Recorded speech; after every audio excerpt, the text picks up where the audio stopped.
Bases dropped on a new edition of Soccer Down Here. It is February 17th. It's a Thursday. We had Champions League yesterday in Uefa, Champions League in CONCACAF. We have more Champions League in CONCACAF today with MLS teams involved. We have Europa League today. We had Libertadores qualifiers yesterday. We had a sad Diego Simeone and Atletico Madrid in La Liga yesterday. We have a sad Santiago Solari and Club America in Liga MX from yesterday. Lots of things to get into. Also, Copa de la Liga in Argentina. Million things to talk about from yesterday. We're going to kind of bounce around and get caught up on what you might have missed. We talked about the UEFA Champions League coming into the day. I thought Inter might be able to give Liverpool a game. They did for 75 minutes. It was 0-0. Going to the 75th, 2 goals in the last 15 for Liverpool. They win 2-0. They have the home leg coming up in a few weeks. John, your English team should be fine. Yeah, they should. Really, the only concern that Jurgen Klopp had coming out of the match was having to pull Diogo Jota, and we'll keep an eye on his ankle, not just for Premier League, but for the next couple of weeks, because we know how tender those things can be. But that's probably the biggest negative, if you're someone who follows Liverpool, is that Jota had to come off yesterday in a 2-0 win. Jarrett, you knew those ankles could be tender, right? No? I mean, yeah. Okay, just checking. Just checking. Just making sure that was common knowledge. We all know that. Yeah.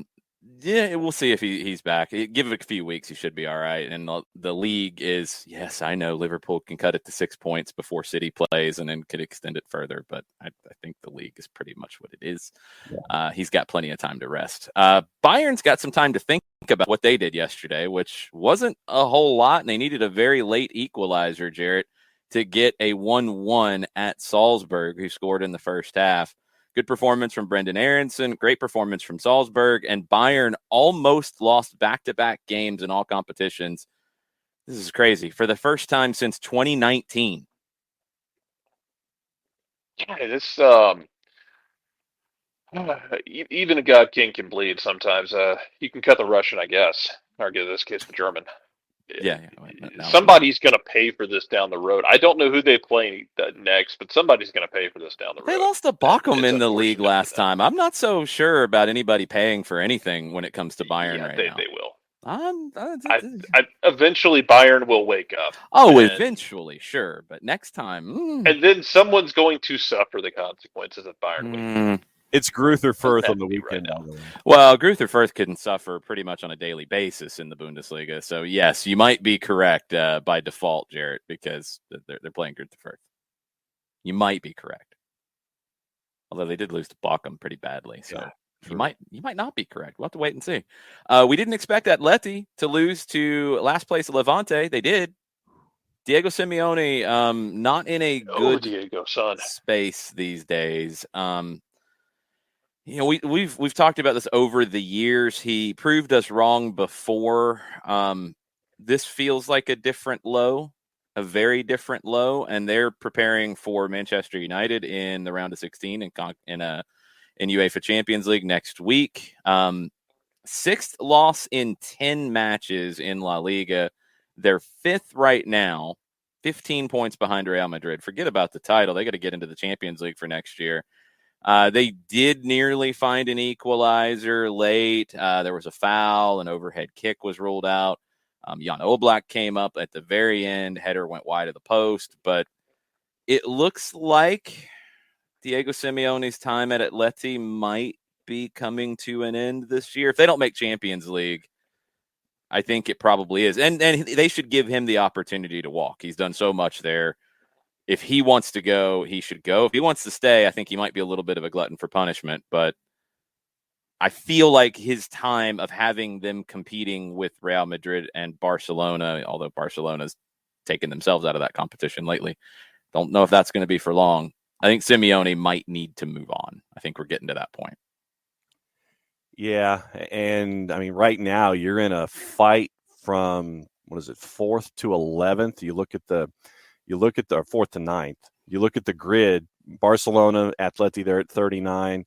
Sociedad's 38. Villarreal 36. Bilbao in 8th place is at 34. So there really isn't a whole lot of wiggle room here. But no, I think that there just comes a time, and giving Levante their second win of the season when they are far and away the worst team in the table, 2 wins out of 24, and the second one was yesterday to Atleti. I think it's time, but no, I think you're spot on. Everything that Simeone has done, he deserves to go out on his terms at the end of the season or whenever that is. But I think the writing's on the wall. No, they're not going to fire him before the season's over. You're not going to disrespect him in that way, and he's not going to leave the job before the season's over. So no, it would be at the end of the season. But yeah, it feels like a time to shake hands and part ways. And look, maybe they announce it before the last home game so the fans can have a goodbye. That would be the right way to do it. But yeah, I think new ideas are coming for Atleti. And, look, we've talked about this with managers, Jarrett. I mean, Simeone is a very defensive manager. There's a great interview with Dome Tarrant that was during the pandemic where he talked about Cholo coming to Barcelona to watch training. And Pep was very welcoming to have people come in and watch training sessions and all that. And Cholo was like, this is really good. But that's not me. I can't do that. Like, that's not what I want to do. That's not how I feel the game. He's went down a very defensive road. And I just think, maybe he was the one who took what Mourinho did further and longer at the higher levels. But that more defensive mentality at the top of the world's game, I think it's outdated at this point. I think maybe it's just Cholo's time has come a little bit. It may have, and maybe he needs to go somewhere else and give it a shot. Maybe he wants to take a break. I don't know, what he wants to do. I'm sure he could. I'm sure he would be a fascinating person to put on the desk for commentating and analysis if you wanted to go that route. Just you might have to put a delay into the broadcast.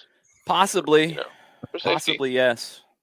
You also might have to set him somewhere far enough away where someone can get a running start if he gets mad. But also true. I don't know. The right fit for him to kind of run it back might not be outside the realm of possibility. He might be interested in doing that. I think that's a question only he can answer right now. But maybe stepping away for a little bit to kind of gather his thoughts is what he wants to do. But yeah, he is who he is, and I wouldn't expect a radical change from him. I think what gets interesting, and the speculation started just a little bit now as we have the World Cup at the end of the year. Simeone's somebody who I think would be an excellent national team manager at some point, and probably for his Argentina. Marcelo Gallardo has a 1-year deal at River. He's done at the end of this calendar year. The World Cup's at the end of the year. We see changes a lot of times at the end of cycles. Who will be next in Argentina? And I don't know. It's way too early for those odds to really start coming. It's way too early for all of that to start building up. But do they stick with what they have? Which I guess we'll probably have to wait and see how the World Cup goes to that point. But Simeone would be very interesting if he walked away, took a little bit of a sabbatical, did some media work in the build up to the World Cup. He could probably get paid incredibly handsomely to be a pundit for the World Cup anywhere. And then take a national team. I think his skills are really well suited to a national team job, more so than the club game now, because I just think that the more defensive managers at the top levels are not sticking around anymore. And I think it's the guys who are taking things in different directions, whether it's a Klopp, a Nagelsmann, who are coming from the pressing side and adding elements, whether it's somebody like Pep, who just constantly reinvents himself and is still at the top of his game, Tuchel. I mean, there's so many really good managers out there. I don't know if Simeone is willing to reinvent himself as a manager. And going into the national team side of things, it'd be a perfect fit. It'd be an absolutely perfect fit. And Argentina could be available next year. It could be a job that opens up. Again, a lot of it's probably going to depend on how they do in the World Cup. Lionel Scaloni was somebody that, nobody thought highly of when he got the gig. They had went through so much turmoil with that, really, since Tata Martino left in Argentina. And Scaloni, everybody thought it was going to be a failure. He started to get some results, started to turn around. Then he goes and wins Copa America, and he's a folk hero. Does he get a big club job at the end of this cycle? I could absolutely see that after winning a Copa America. He's fairly young. He might go into the club game, and that could open up a door if Gallardo wants to go down that road. If a European job isn't where he is right now, the white room doesn't open up. I think the better one would be a Diego Simeone. A Diego Simeone in charge of Argentina would be very, very interesting. And I would enjoy seeing this next stage, whatever it is. And I mean, obviously, the immediate, if he goes into punditry, I think that would be fun to watch. But yeah, what would be the next stage for Diego Simeone, considering all the success that he's had on the on the team side of things, going to a national club? I think it would be an interesting watch just to see where this next stage is, considering everything that he's invested in the game on the club and the league side, chasing after titles. How would he be for a national team? I think it would be an interesting watch. Yeah, I think it might suit him. Bernd, our resident Serie A hater, is saying that his defensive style, I'm assuming, I'm reading between the lines, Bernd, would be a good fit in Serie A. Yeah, that's the thing. I mean, sure, he could get a club if he wanted to stay in the club game. I think he's not going to get, and I know there's people in these jobs, but just go with me here for a second. He's not going to get Chelsea, Manchester City. He's not going to get Manchester United, even though it would be very interesting if he did. It looks like Pochettino is going to be that guy, because I think he's going to want out of Paris at the end of the year. Although then you got the Rangnick situation. Who knows what happens there? They might arm wrestle for it. He's not going to get one of the top English jobs. He's not going to get Real Madrid or Barcelona. I wonder if he would get a Milan, an Inter, a Juve, if those jobs kind of opened. Maybe those are the most likely. He's not going to go to Germany. So would he want to take a Wolves, it's sad to say a Roma with what Mourinho's doing to him right now, but a Fiorentina, a mid-table team that has the potential to move up? Would he want that kind of a challenge? He might. Jarrett, I mean, knowing what we know of Simeone and how he'll run through walls, he might want to go down that revenge tour kind of road. And Italy would be a place that would suit him to a degree, not just because it's somewhat defensive, Bernd, but he's got experience there. He played at Inter, played at Lazio. If one of them came calling, or somebody a little bit lower down, and Simeone saw it as an opportunity to prove all the haters wrong, which I think he probably enjoys doing, maybe that's a fit. Maybe something like that, a revenge tour for El Cholo. It's possible. To Gustavo's point, Hola Gustavo, thanks for joining. Hola Gustavo. You also have to factor in how much BS he is going to be willing to put up with. Gustavo brings us up with Argentina and Argentina's the AFA being and that's a whole bit different of a circus sometimes. Portion of it. Sure, absolutely. That's a different conversation. Yeah, and it's the same thing with if he goes to Italy or anywhere else. He's going to go somewhere where he's going to have the control he wants, but I think more importantly, where someone's just going to leave him the hell alone. Like, just let me coach. Yeah. You stay out of my office. You leave me alone, and we'll be okay. That's a good point. That's going to rule him out of some clubs, because some owners are not going to be what he would want to work for. Can you imagine if Daniel Levy walked in, hey, so I want you to do this. No. And he just puts Daniel Levy up on a meat hook. Yeah, that could end badly. Also, the Twitch pitch has been taken over by curling. It happens sometimes. Curling down here pops up every few years.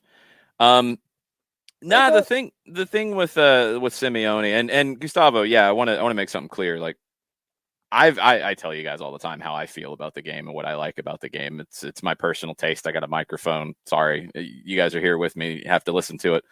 But there's nothing wrong with defensive soccer. And, if you listen to your Bielsas, your Guardiolas, your managers who look at it from a different perspective, they never come at it with my way is right.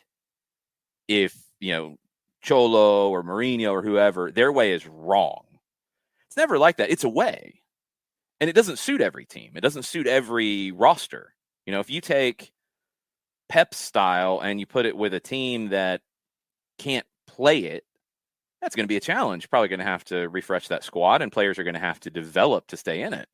If you take a attacking team and you put Simeone there, you're going to have a process of time where you're going to have to figure this out. It's tough. Modify, you guys all have the power. You can leave if you want, if you don't like what I have to say. It's all good.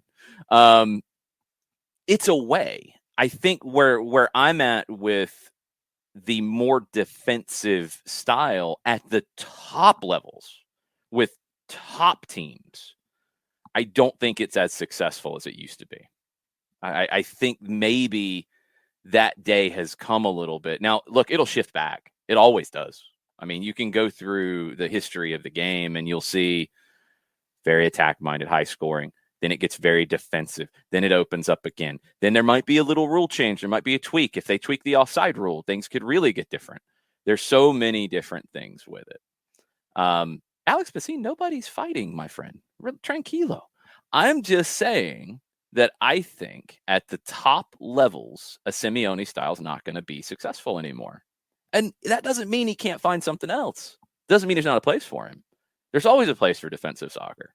If you have a team that is not very good, skill-wise, and you have to find a way to compete because that's what it comes down to. You want to stay up in the first division. You want to stay in the second division. You want to, finish as high as possible. You want to get into a European spot. Yeah, you might have to be very defensive. That's okay. That's okay. If that's what it takes, that's what it takes. You have to be able to adapt. If I get to choose, I want a more attacking style. I want the ball. And I think any of these managers at the top levels will tell you that you have to manage to your view of the game. If you try to be something else, you're going to get found out. I mean, we've talked about this with a personality perspective. If you try to be a tough guy coach and you're not a tough guy, yeah, players are going to see through that really quick. If you're, a little bit harder edged guy and you're trying to read the supportive tweets of the day to your team before practices, yeah, you're probably not going to be very genuine, are you? So that's not going to work. You got to coach to your personality, and especially the way you see the game. Simeone, and that's what I thought was so fascinating about that Dome Toronto interview, and it's so real, is Simeone's not going to go and do a bunch of rondos and work on, how the team attacks with all these numbers forward. That's not where his mentality is as in the game. He comes at it from the other side of being a little more, risk averse. I don't want to open the game up that much. I don't want to jump into that. So there's a place for all of it. There's teams at all different levels. It's just, I think we're starting to see little more similarities at the top level. Although you take Klopp and you take Guardiola, if you want to talk about the two battled it out in England for so long, they come at the game from different sides, and they've maybe met in the middle at points, but they're coming at it from opposite ends of the spectrum in different ways. So it's fascinating. Another manager who might be in trouble in this hemisphere, Santiago Solari, who had taken over at Club America. A lot of hype, a lot of excitement when he took over. Poor run in the playoffs last year after a great regular season, and a very poor regular season right now. 1 win out of 5. They lost at Mazatlan. We're talking about a former Real Madrid manager. We're talking about a legendary player who all the knives are out in Mexico. And I don't think he finishes this thing out. I'm sure in your 2-day NA coverage, John, they are very concerned about Santiago Solari's future. Yeah, and they were down 2-0 to Mazatlan for most of the match. They got a goal in the 93rd, and you had your weekly run of VAR chronicles in this match last night. So the goal scored in the 93rd to get it to 2-1. Then 2 minutes later, as Club America is chasing after the equalizer, there was a foul call, and it goes to VAR to figure out if it's inside the box or outside the box, and it was regarded to be just outside. But literally it took 7 minutes for the review to figure out where the ball was supposed to be for the last act of the match. And so it ends up a 2-1 final as the free kick goes wide. Big celebrations at the Kraken last night for the 8 o'clock game. But yeah, I mean, you look at how things are right now in Liga MX. I mean, you've won 1 of your first 5. You're at a -3. You've lost 3 of your last 4. You lose on the road to a team that goes past you in the table with the win. Yeah, this is not going to be pretty as this continues so far with the early returns. I mean, there are clubs that have played less matches, but right now you played 5, and the only thing you're 14th in the table. You would be even out of the playoff. You'd be out of the play-in to get into the final playoff in the Clausura right now. It is not pretty right now for Club America. No, I don't think Solari finishes the Clausura out. And it was asked last night on the Discord, would Solari be a candidate for MLS jobs? He absolutely would. He has been. I know he was linked at Miami at one point. If I remember correctly, he interviewed at Orlando before they hired Pareja. Now, as we talked about, there's not a lot of hot seats at the moment. That can change really fast. When you get into the season, that can change really fast. I don't know if Santiago Solari wants to go to Minnesota if that thing turns south, Jarrett. I mean, it'd be a little bit different for Mr. Solari, who I can't imagine him in Minnesota for some reason. Maybe I'm not being fair. I can't imagine him with the cold weather hat, like the furry hat. I can't see Solari with that. Well, Cook was asking about San Jose.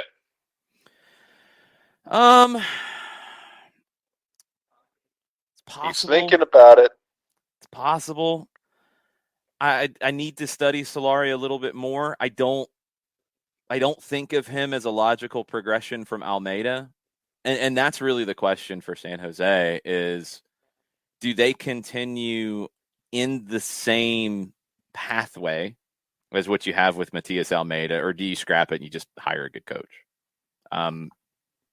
It could go either way. I mean, the thing about San Jose, if I'm Solari, I'm going to be walking the door and saying, all right, what's your plans to spend? Because you're not. And I'd like to have some players who are capable of winning some games. Can you get that for me? And I don't know if he gets the answer he wants. I could see him less likely to take that job than San Jose offering it to him, which I wonder a little bit about San Jose's long term. They have to be thinking about it. You know, Almeida's gone at the end of the year at the latest. When you talk about styles of play and philosophies, where do they want to go? Because Almeida's is a pretty specific one. It's not an easy one to follow up on. But I think you're going to have to get in San Jose. And Jarrett, we see this with some jobs in all sports, and we see it in college sports as well. You have some teams that, whether it's because they can't spend, won't spend, whatever, they're the kind of jobs that a young up-and-comer might take to prove themselves and then bounce. I don't know if they're the job for somebody who's been at Real Madrid. You know what I mean? Yeah. I'll be interested to see what kind of job openings we end up with coming up this summer, especially considering we have, a World Cup coming up at a weird time of year. Jobs will open up after that as well. Like, it's really weird, There's going to be there's going to be openings in weird times. It might be this time next year where we're having conversations like this as well. It'll be unique and see, who's doing what in different locations, how do guys move around, what national teams come open, who wants to make their move into national teams. There will be questions. Yeah, Modaflow points out that Argentina gets cold, which is true when it comes to talking about Solari. I think he's avoided that cold for a good while. He feels like a tropical guy. Maybe it's the hair. He has wonderful hair, so don't think he wants to put that under a cold weather hat. You know what I mean? He doesn't want snow on. Yeah, on and I do love that we. Yes, Jared. Jared disappeared. I think Almeida got him.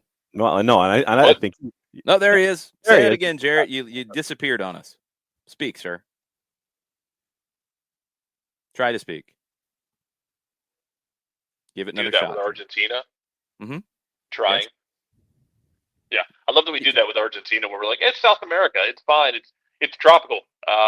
They have the Andes and the Atacama Desert. It's a little more diverse than that. Yeah. Yes. It absolutely is. I'm talking more about his fashion style and also where he's been for a good while now. I don't think he's looking to go to Minnesota. No, you don't want the Bullwinkle hats or the big furry hats on a nice set of hair like Santi Solari. He's always been a guy to me that wants to style and profile, and you can't really do that in Minnesota. I can't see Marcelo Gallardo there either. Comes out in the gray suit with the V-neck shirt. I mean, Gallardo is just rocking everybody these days. They rocked Patronato last night, 4-1. Ezequiel Barco started. Good night for him. Not a great night, but a good night for him. It was an unbelievable night for Julian Alvarez, who is proving that he is one of the best forwards in the world right now. Hat trick for Alvarez. Patronato got a kind of fluky goal to start things off. And then the Julian Alvarez show started. And if you were wondering why Manchester City went out and got him, watch the game last night. Watch the finishes that he had. They were all outstanding. What a night for Alvarez. And it gets really interesting when we get into the summer and what Manchester City wants to do with Julian. If they bring him in and he's part of their squad next year, and I think, yes, I don't think you buy him if you're Pep Guardiola unless you're seeing him as somebody who can play there. They're not going to buy him and loan him out. I don't get that sense. You got to remember, Guardiola's talked about Gallardo being one of the best managers in the world, and he should be up for awards. River Plate being one of the best teams in the world. I'll take, he's talking about with River is the dream team with what they put together right now. He has so much love for the Argentine game. I don't think he's going to go get Alvarez as a guy they're just going to loan around to different places. That doesn't make any sense. Alvarez is ridiculously good. And he's got, I don't know what the final count was after last night. Somewhere in the realm of 62 goals and assists in 64 games with River. That's insanity. Julian Alvarez right now is one of the most informed players in the world, period. Yeah, when you go, for those that want to go back and look at the highlights from last night, was it the first two goals were 10 minutes apart? And the brace that he scored was an absolute rocket. And it literally is one of those where you just sit there and you pull your head back a little bit as you're watching, just, man, that was really struck. But no, that was my first chance really to see Alvarez for any kind of depth outside of a highlight package last night. And, and if you're a fan of River, I think that match was the microcosm of what you're looking for with this super team that they've assembled this year. I mean, it was Patronato gets on the board, River answers, Alvarez answers again, and they just keep pouring it on and made it look like it was floating and effortless at times out there, and really put up a number last night. Jared, I'm really disappointed that John just sideways admitted that he watches England's League 2 more than the Argentine League. I'm very disappointed. I mean, I watch Scotland more than the Argentine League. You can be disappointed all you want. I'd rather watch Scotland than England's League 2. But I watch Argentina more than anything outside of MLS. So I'm the degenerate. I know this. But Julian Alvarez, look, I don't care what you guys are watching. You need to watch Julian Alvarez. All right. Forget your league allegiances. You need to watch River's a great watch. Mm-hmm. River's a great watch objectively right now because they have the nuclear launch codes all to themselves, and they're going to go out there and use them. Yeah. The dream. River's a fun watch for that reason. I mean, Barco had a chance in the first 20 minminutes that he had saved. Yes. Yeah. Barco with a nice header into the ground, and it ended up being a difficult save. I think he maybe slightly mishit it. If he meant to do that, that's actually pretty creative because it almost caught the keeper by surprise. CONCACAF Champions League before we move into stuff today. What? Go ahead, Joe. Was it like the Joseph one he had? Was it like the Joseph? I missed this. Was it like the Joseph header in New York City in 2018? I think it was, where like Joseph just spiked the header into the ground and basically bounced it over Sean Johnson. Yeah, except the keeper reacted and was able to tip it over the bar. Okay, because I always love that when somebody has the forethought to. And I'm not going to head this straight at goal. He's out of there, so I'm going to spike this damn thing into the ground and bounce it over him. Gustavo can't watch River with Ezequiel Barco. It hurts his feelings. I understand. I totally understand, Gustavo. Yeah. I'm very sad. I'm going to watch them some, though, because it's pretty entertaining. Mm-hmm. And Alvarez is ridiculous. CONCACAF Champions League. No MLS teams in it yesterday. Club Leon went to Guatemala and beat Guastatoya 2-0. Pretty comfortable in that one. Forge in Hamilton, which I know John was watching. Cruz Azul went there and won 1-0 on a weird long free kick, but the conditions were kind of odd.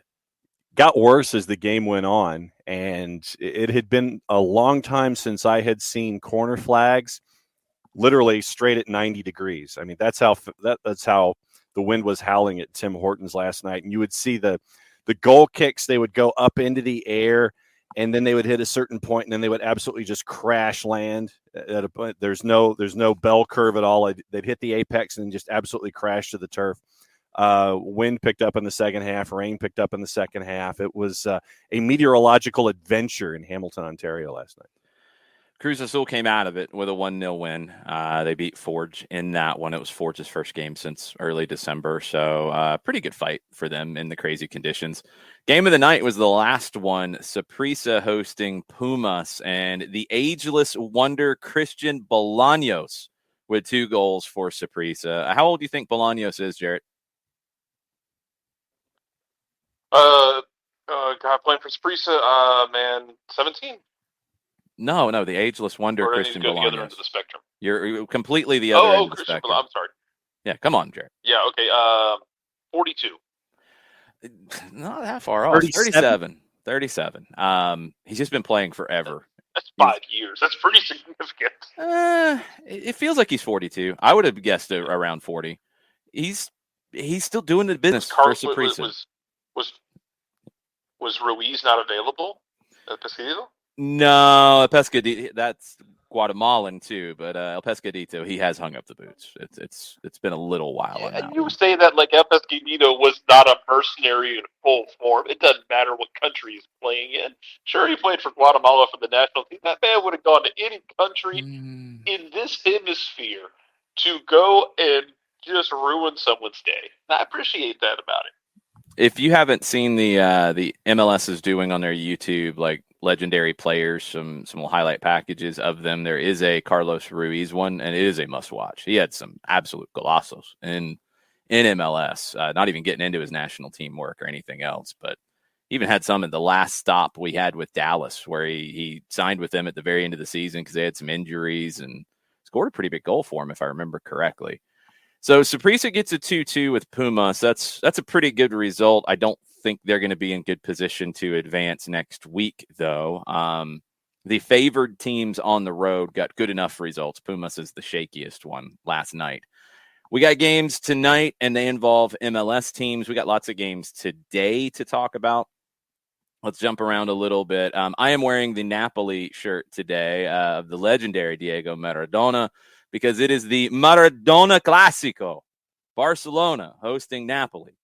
It's to the point that you have people in Italy coming out and saying, well, we know that from the great beyond, Maradona is supporting Napoli over Barcelona. Those are headlines in Italy today. Probably correct, because the time at Barcelona wasn't all that positive. Didn't go very well. Didn't end very well at all. And Napoli didn't end very well, but he had some of his greatest glories in Naples. I would think, sorry, Fort Card, that Maradona would be on the Napoli side of things. Other games in the 12:45 region Eastern time. Jarrett, Rangers go to Germany to face a Erling Haaland-less Borussia Dortmund. What kind of chances do you give him? This is much less fun than I thought it would be. He's been out for a little while. I know, but I still wanted to see him play against Rangers, because Rangers don't Rangers don't love defending that much. Give me Dortmund here, man, because Rangers have not been about it. Like, when push comes to shove, when people want to play against them and push them up against the edge of the cliff, Rangers have not responded well in the last month or so. Now, when they get to push around teams, they're fine. Borussia Dortmund is not going to let them push them around. Now the question is, does Rangers come out like they did against Celtic in the last Old Firm match, where they're like, "Yeah, we know you're going to carry play, so we're just going to sit a bit and let you do that and absorb it," because they did that, but they weren't really prepared for it. That could end very poorly for Rangers. Four-card with a question for you, Jarrett. Yeah. Do you want Dortmund to win, or do you want to improve the coefficient? Dun, dun, dun. Oh, in this case, well, I want Dortmund to win, but I wanted it to be with Holland because, again, as we saw last year, Rangers' defense is not that great. I want to see how many bullets that body can hold. That's really what I'm interested in here. Well, you're not going to get that. Sorry. Probably not. No, definitely not. He ain't playing. Yeah, Gio Reyna is back. Yes. Not sure if he's going to start, though. Reyna is back, so yeah, this like I said, this will be interesting though, because this is going to be a matter of what does Rangers look like, because they haven't looked like much lately when they've had to play teams that want to punch back.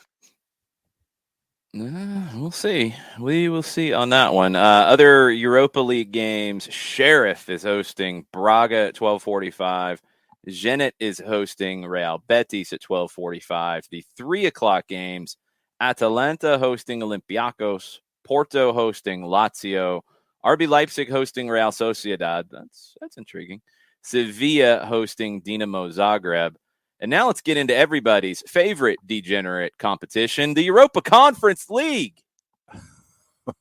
Oh, boy. PAOK is at Midtjylland. Fenerbahce is hosting Slavia Praha. PSV is hosting Maccabi Tel Aviv. Rapid Vienna is hosting Vitesse. Man, a bunch of these clubs have sent guys to MLS here recently, too. Jarrett's beloved Celtic is hosting Bodo Glimt. How you feeling, Jarrett? Feeling good, actually. Should be a fun game. What are the numbers on that? Okay, so Bodo Glimt plus 650. Bodo Glimt. Yeah, I think that's probably about right. I'm not taking Bodo Glimt in this.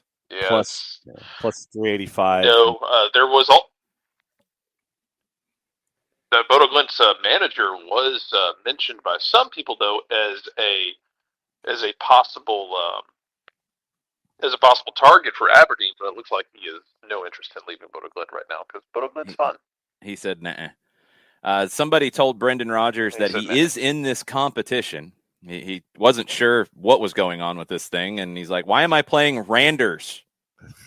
They let him know that he's in the competition. How do you think Leicester does, knowing that they're actually in this competition in the knockout stage, Jared?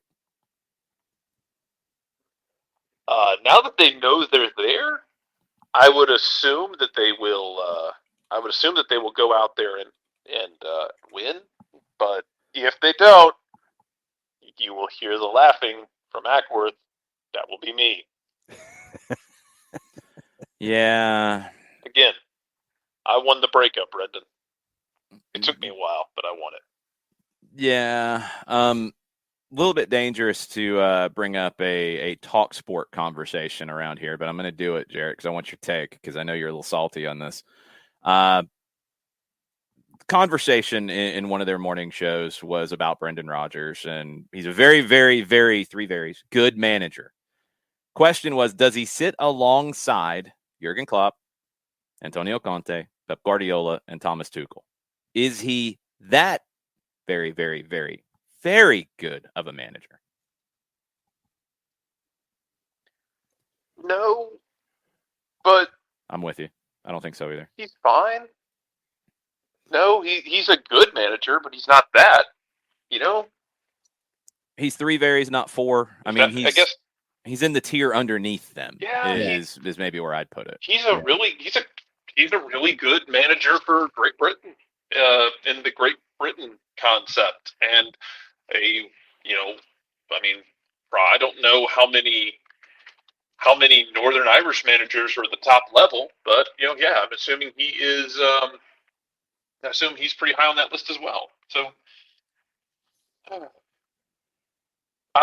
look. Brendan Rodgers is a really good manager. He's not in that top flight, though. He is not S tier. He is A tier. Let's leave it there. Yeah, no, that's about right. He's in the group underneath. I'm fine with that. I'm absolutely fine with that. I think that's accurate, and he hasn't done enough to show that he's in that next group. He has been linked with the Manchester United job. Maybe that would be a place where he would have an opportunity to prove again that he's in that next group after his time with a top club like Liverpool that came up a little short. So maybe, but since he was linked with the Manchester United job, as Paddy Power pointed out on Twitter, Paddy Power gets a little savage, I've learned on Twitter.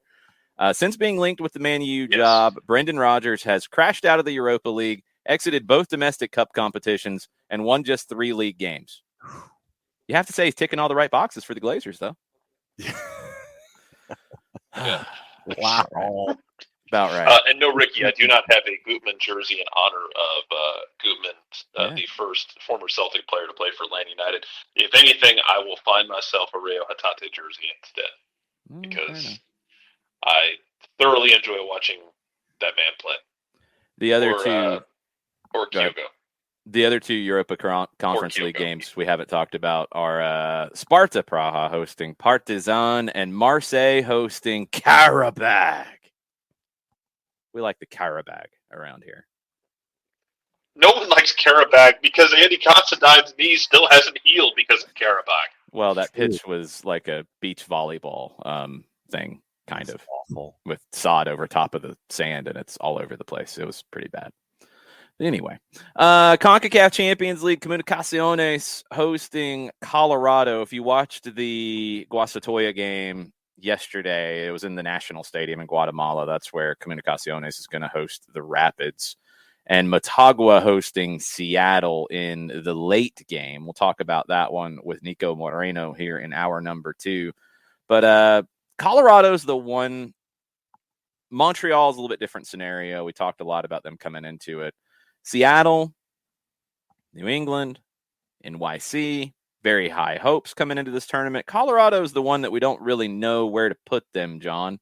What are the numbers on this Comunicaciones Colorado game if you have them? Comunicaciones in the composite is a plus 285.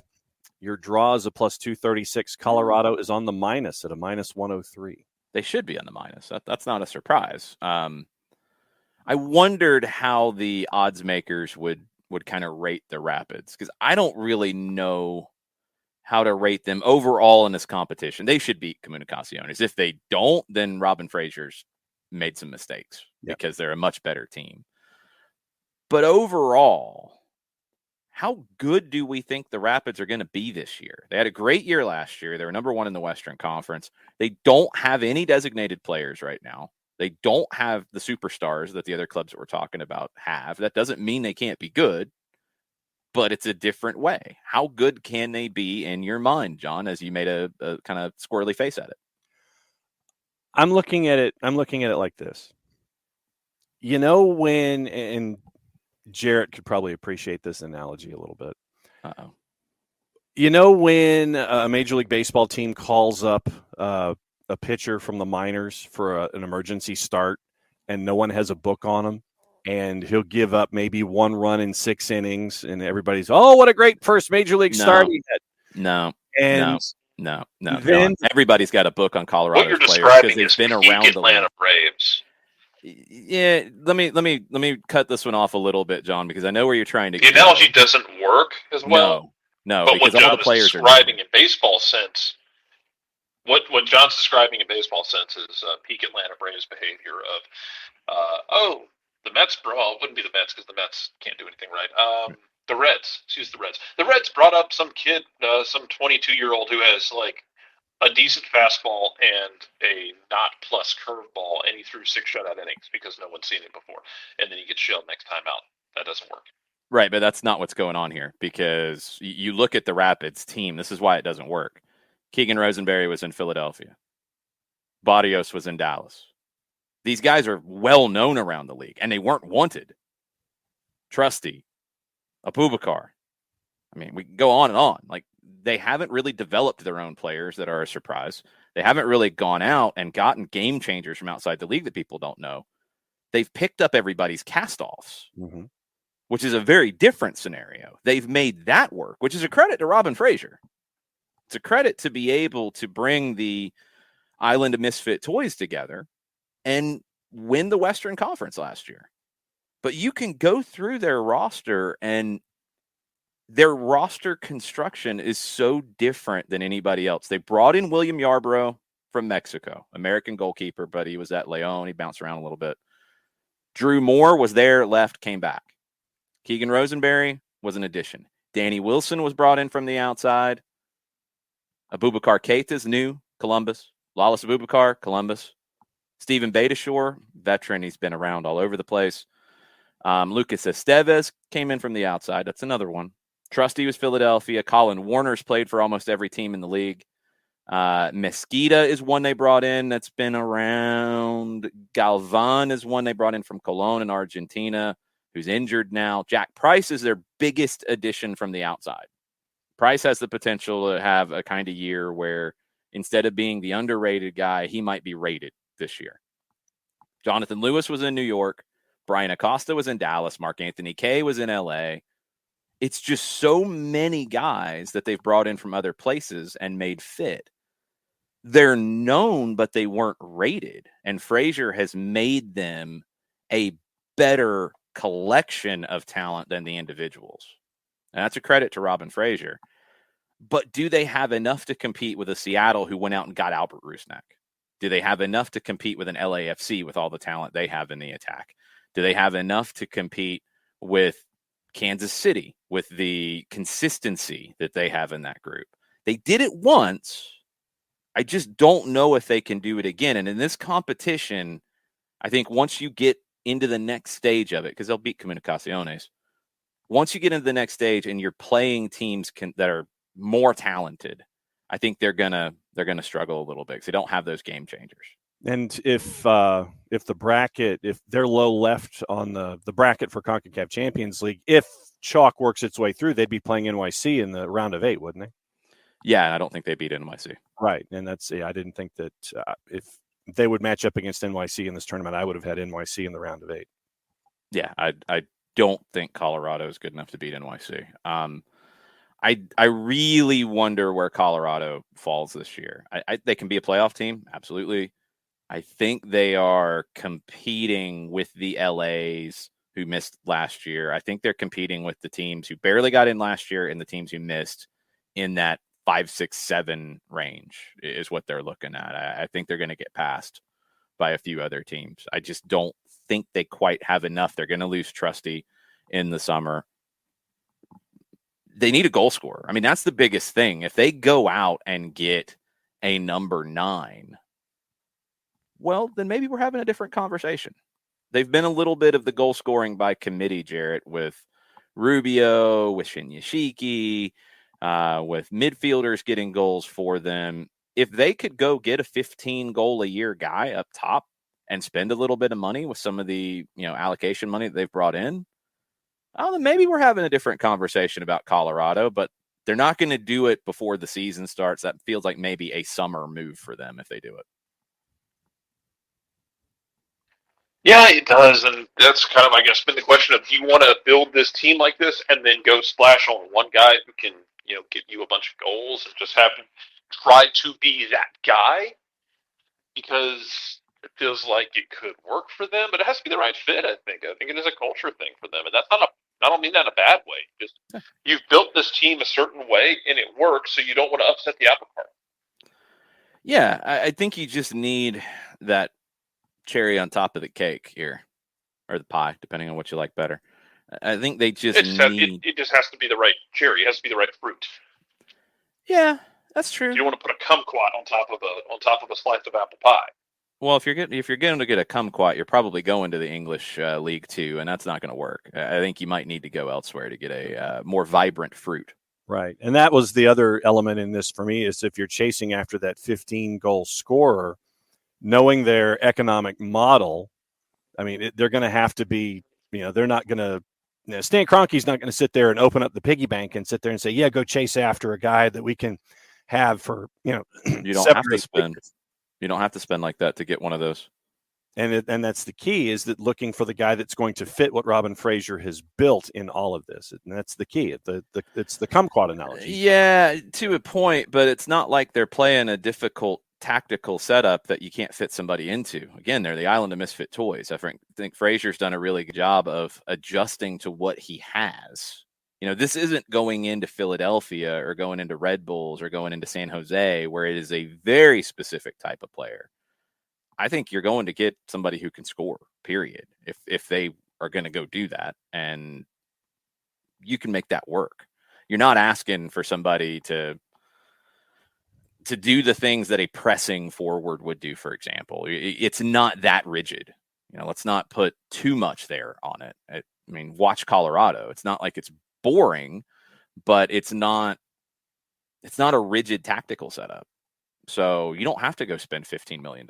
You just need to have good scouting in place. You need to go make a move because they're close. They won the West last year. They obviously have something going on. Lean into it a little bit. Give them the resources to score some goals. Jared, you about to leave us? I am. Do you have anything you'd like to say for yourself before you go?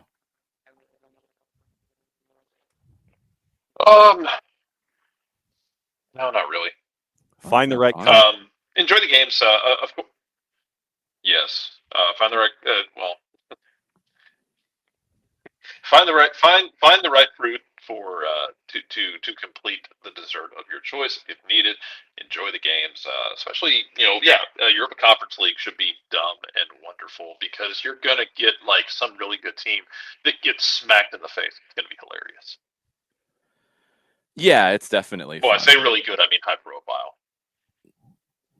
Brendan Rodgers barely knows his team is playing in the tournament, so it's very possible. He thought he was playing Rangers, not Randers. He might not know. He honestly might not. That's probably exactly what it was. Yeah, it's pretty sad. Anyhow. Thanks, Jarrett.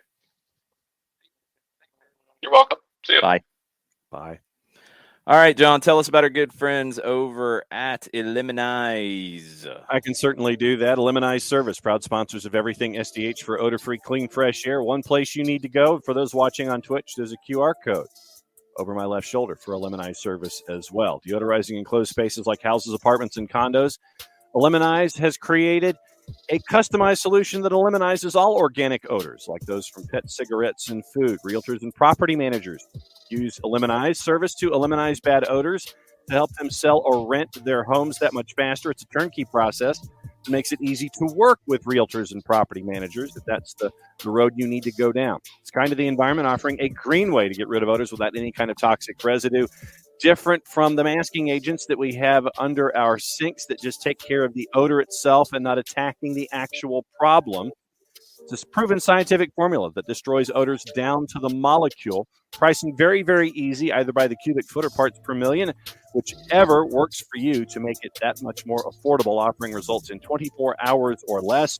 If you have any kind of questions, frequently asked or otherwise, one place you need to go, and it's their website, eliminize.com.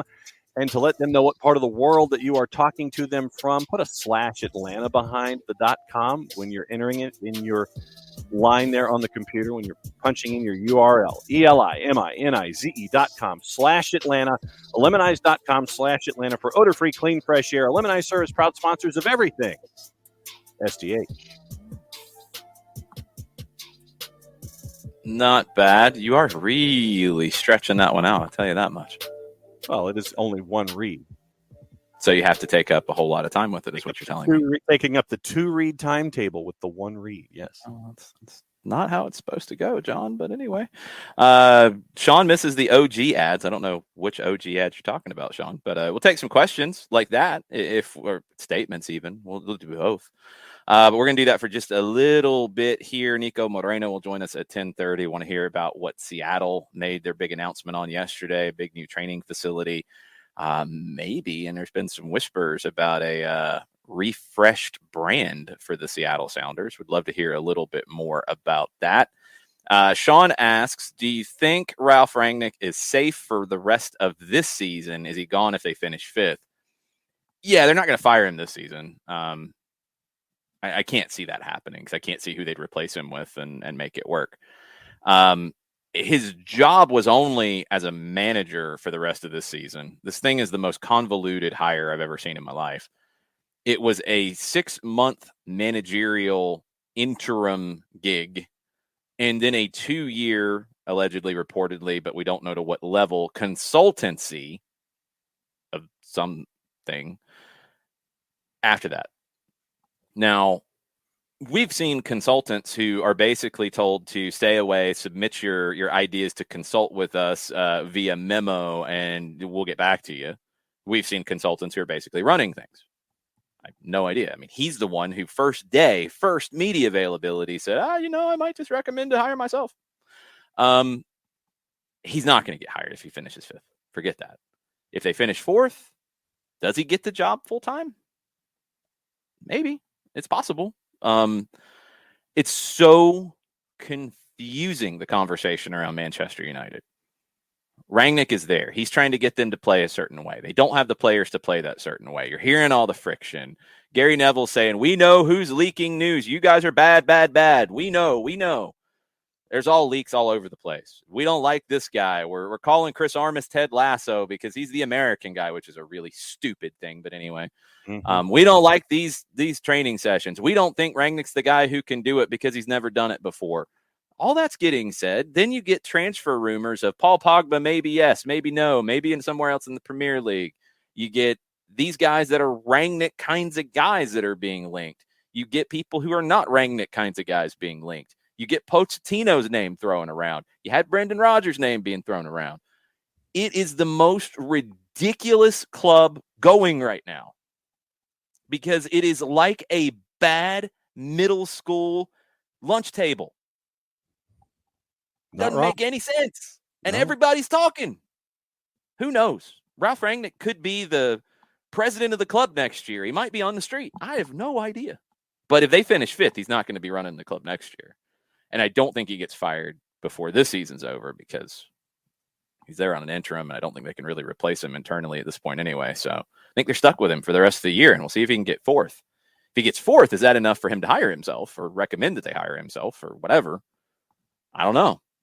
Pochettino stuff continues to get louder, and we know they went after Pochettino before, and I really don't think he's back in Paris after this season. So I have no idea, but it is the worst middle school lunch table conversation around Manchester United I've ever seen. And then you've got the added notion that if the higher-ups at Real Madrid are so mad at Carlo Ancelotti after what they saw in the first leg of Champions League that they might chase after Pochettino, then you've got that added dynamic. Well, that's another absurd, ridiculous thing. And Ricky Ricardo can chime in here as the resident Madridista. So people are attacking Ancelotti for the way Madrid played.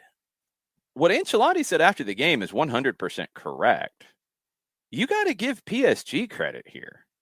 Their press prevented Madrid from playing. Madrid wasn't able to complete passes. They weren't able to play out of the back. They weren't able to get into the attacking half. I don't think they were sitting back and only defending. I think PSG prevented them from playing. That's part of the conversation. And if you just say like, oh, well, I don't like the approach. The approach was not to do that. The game made that happen. It's two different conversations. And I'll tell you this, if they go after Pochettino and Madrid gets Pochettino next year, Manchester United, if they have any sense in the world, they should be hiring Carlo Ancelotti immediately. Because he's the perfect fit for them to get the best out of whatever collection of players they got. Talk about islands and misfit toys. It's a different level of misfit toys, but it's still misfit toys with the roster that you have. Hire him. But I don't think Rangnick would recommend that. And I don't know if his recommendation is what really carries anything in any of this. So who knows? It's all craziness. More comments as we continue, if I can catch them all. Martha wanted to know if Atlanta United can sign Luca Martinez Dupuy if they sign Dom Dwyer. Jamie Watson of Nashville tweeted yesterday that Atlanta's going to sign Dom Dwyer to a 2-year deal. Yeah, they could, because Dwyer could be in a supplemental spot a la Cubo Torres. He could be in a senior roster spot. I think you can make the U22 spot with whenever this loan of Eric Lopez happens, which I don't know the timing of it. I don't know what's hanging it up. I have no idea. But I would assume that it's going to happen by this stage. Whenever that gets announced, you can get Luka into that kind of a role. I think they can move the pieces around and make everything else work. Remember, you do still have the possibility of doing the MLS buyout on Jurgen Damm to get him off of your roster to open up another senior roster spot. So, yeah, they've got the flexibility to sign both. There's nothing that would block them from signing both at this point. They've got moves that they can make to make it fit. Danny LFC is hanging out. What's up, Danny? Hopefully you're doing well. Thanks to everybody watching on the Twitch. If you're new and you found us, we're a live show. We kind of go through different topics of the day, but we set aside some time for Q&A. Usually it's in the 10:30 segment of the show, but we have a 10:30 guest, Niko Moreno from Seattle. So it's in the 10 o'clock segment right here. So we got about 20 more minutes of it. Danny says if United don't get that fourth spot, they'd be lucky to get anybody. They'll get somebody because of being Manchester United. But yeah, the level of who they get drops a little bit. I agree with you there. But I don't know if I want that job in general because I want to know what the power structure is, because I have no idea how this thing is working. I just really don't know what Rangnick's role is after this year if he's not managing. I don't get any of it. So we'll see. Ricky doesn't have a problem with what happened in the Madrid PSG game. Don't get me wrong. They weren't like wide open attacking, recklessly and all that. No, it's the away game and they're going to be smart, but they weren't able to play because of how good PSG was in their press. That does factor into it. They were never going to commit numbers forward like a lunatic, but they weren't able to build up the play at all because of how good PSG was on the day. And as Byrne points out, yes, Zinedine Zidane's Real Madrid was not exactly the most expansive either. Sean wants to know if Cristiano Ronaldo is sticking around Manchester United next year. Comments seem to be no. Yeah. Some of that probably depends on the manager. You're getting all of the comments. Look, we talked about it with Messi yesterday, and I mean, I was guilty of it. It's like, he didn't play very well. Well, actually, he did. We just have such a high standard of it. Ronaldo, it's like, he's a bad fit for every team. No, he scores goals. He's not a bad fit for everybody. But if you want to play certain ways, yes. If you want to play with high pressure, for example, you're probably not going to get that out of Cristiano at this stage. He's an older player. It's understandable. You got to make that fit. Some teams have had problems doing it. Juventus did under Maurizio Sarri with him. Even though they won, it didn't quite work because he wasn't the Sarri kind of player. I don't know. I don't know who's going to be there next year. So, I mean, is he going to be the kind of mercenary guy who bounces around right now? He might. Kind of hate to see his career end that way with the talent that he's had and all the goals he scored, but it might be that kind of a thing where he is a rent-a-striker for another year or two and just bouncing around. I don't know where he'll be, but he might not be in Manchester. That, depending on who they hire, they might not want to keep him around because it might not fit. I just don't know who's going to go get him. Yeah, well, and I mean, we've seen the talk with Mbappe, and is he going to stay at PSG? Is he going? PSG's putting up another package to make him the richest player on this planet or any other. Does he stay? If he goes, does that open up a spot at PSG for a Cristiano Ronaldo? No, that's like two different worlds, in my opinion. Maybe if PSG thinks they can replace Kylian Mbappe with Cristiano Ronaldo, PSG is drunkenly stupid. I don't think they'll do that. They're trying to keep Mbappe. They're offering him like all the money they can possibly find to stay. Javier Tebas, the president of La Liga, is coming out. No, he's definitely going to Real Madrid, which is always a good place for the president of the league to make those kind of statements. That always looks good. Yeah. No idea. It's going to get really silly with Mbappe out of contract, with Haaland absolutely on the market in the summer. It's going to get real dumb. And you add somebody like Ronaldo into the mix. course, you're going to get whispers about Messi and who knows who else. It's going to get real stupid, real stupid. I'm with Gustavo. Yeah, PSG had a good midfield performance. I thought the midfield was outstanding in that, and give Pochettino a lot of credit because, yeah, they took Madrid out of whatever they wanted to do, and Madrid just had to sit back and defend. And yeah, some players didn't defend well. Well, going up against best player in the world right now in Kylian Mbappe. So there's not a whole lot of defenders who are going to have a good day in that matchup. No. Modiflow is correct. Manchester United is the island of misfit Maseratis. That is definitely true. Yeah. Danny says in the UK, people just make jokes about United that Manchester City have schooled them into submission. That's what it feels like. It's really what it feels like. There's just so much that is dysfunctional about Manchester United since Sir Alex Ferguson left. And it's really weird to go in the last decade or so from when he left, where they were winning the league title, to now where they're scrambling to get fourth, and their interim manager is coming out and saying, like, that's the best we can be, is fourth place. Woo! That used to be what Manchester United people made fun of Arsenal saying. Yes. When Arsene Wenger was playing that game, which is realistically where Arsenal could finish. It's realistically where Manchester United can finish right now because of bad roster construction over the years. Yes, the managerial issues as well. And they're not better than three teams that are well ahead of them in Chelsea and City and Liverpool. Those three have run away from the rest of the group. Manchester United's chasing, and they're not that close.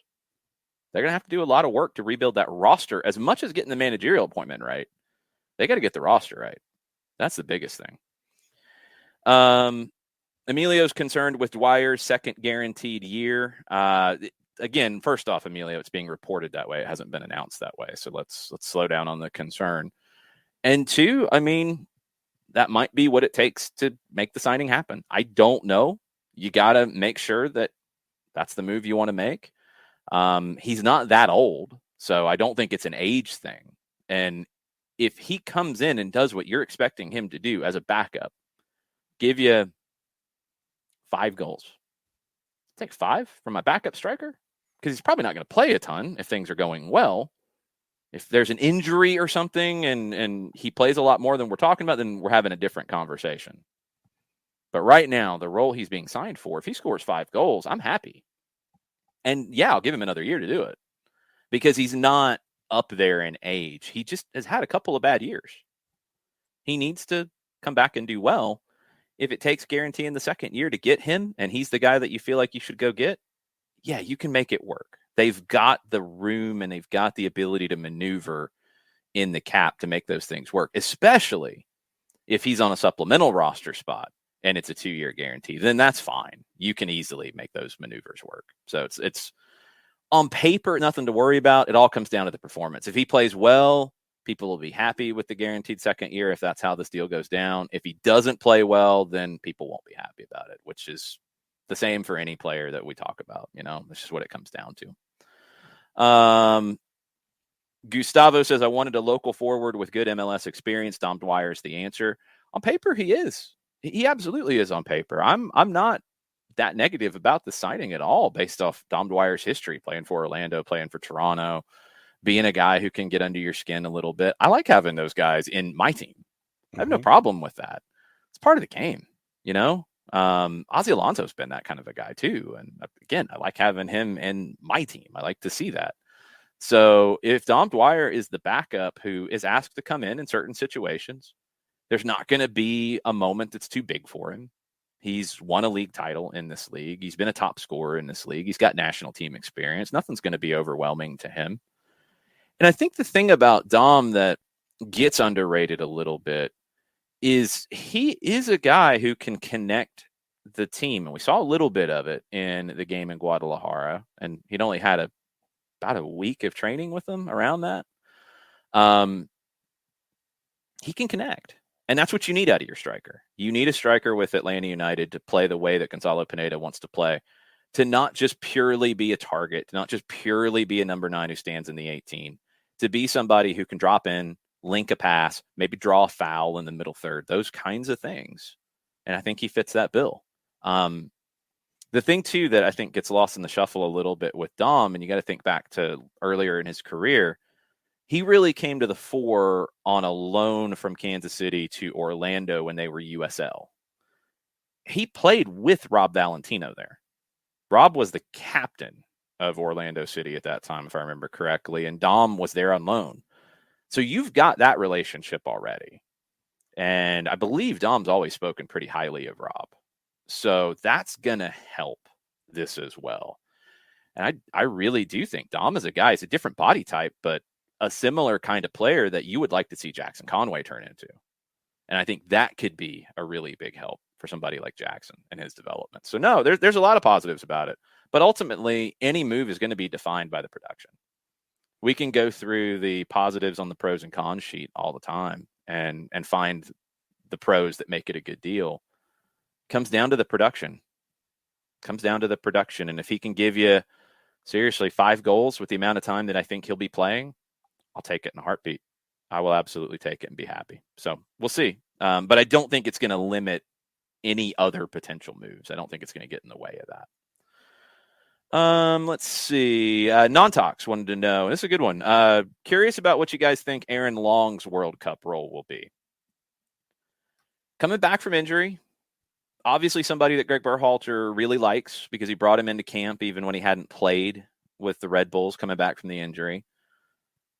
I think he's somebody that Greg Berhalter wants to be part of the World Cup squad, but it's going to come down to what he does this year with the Red Bulls. And it's going to be a team that they're going to be missing Andres Reyes for the first part of the year due to injury. Long is going to have to play really well if the Red Bulls are going to be a team that wins games in the first half of the season without Reyes. Long's going to be the senior guy there on that back line. If he has a good year for the Red Bulls, I do think he's part of the World Cup squad. He's going to be competing now because the depth chart's changed with Miles Robinson, with Walker Zimmerman. John Brooks had a good week last week in the Bundesliga after some bad performances. We'll see if he can come back into that mix. He has the talent to.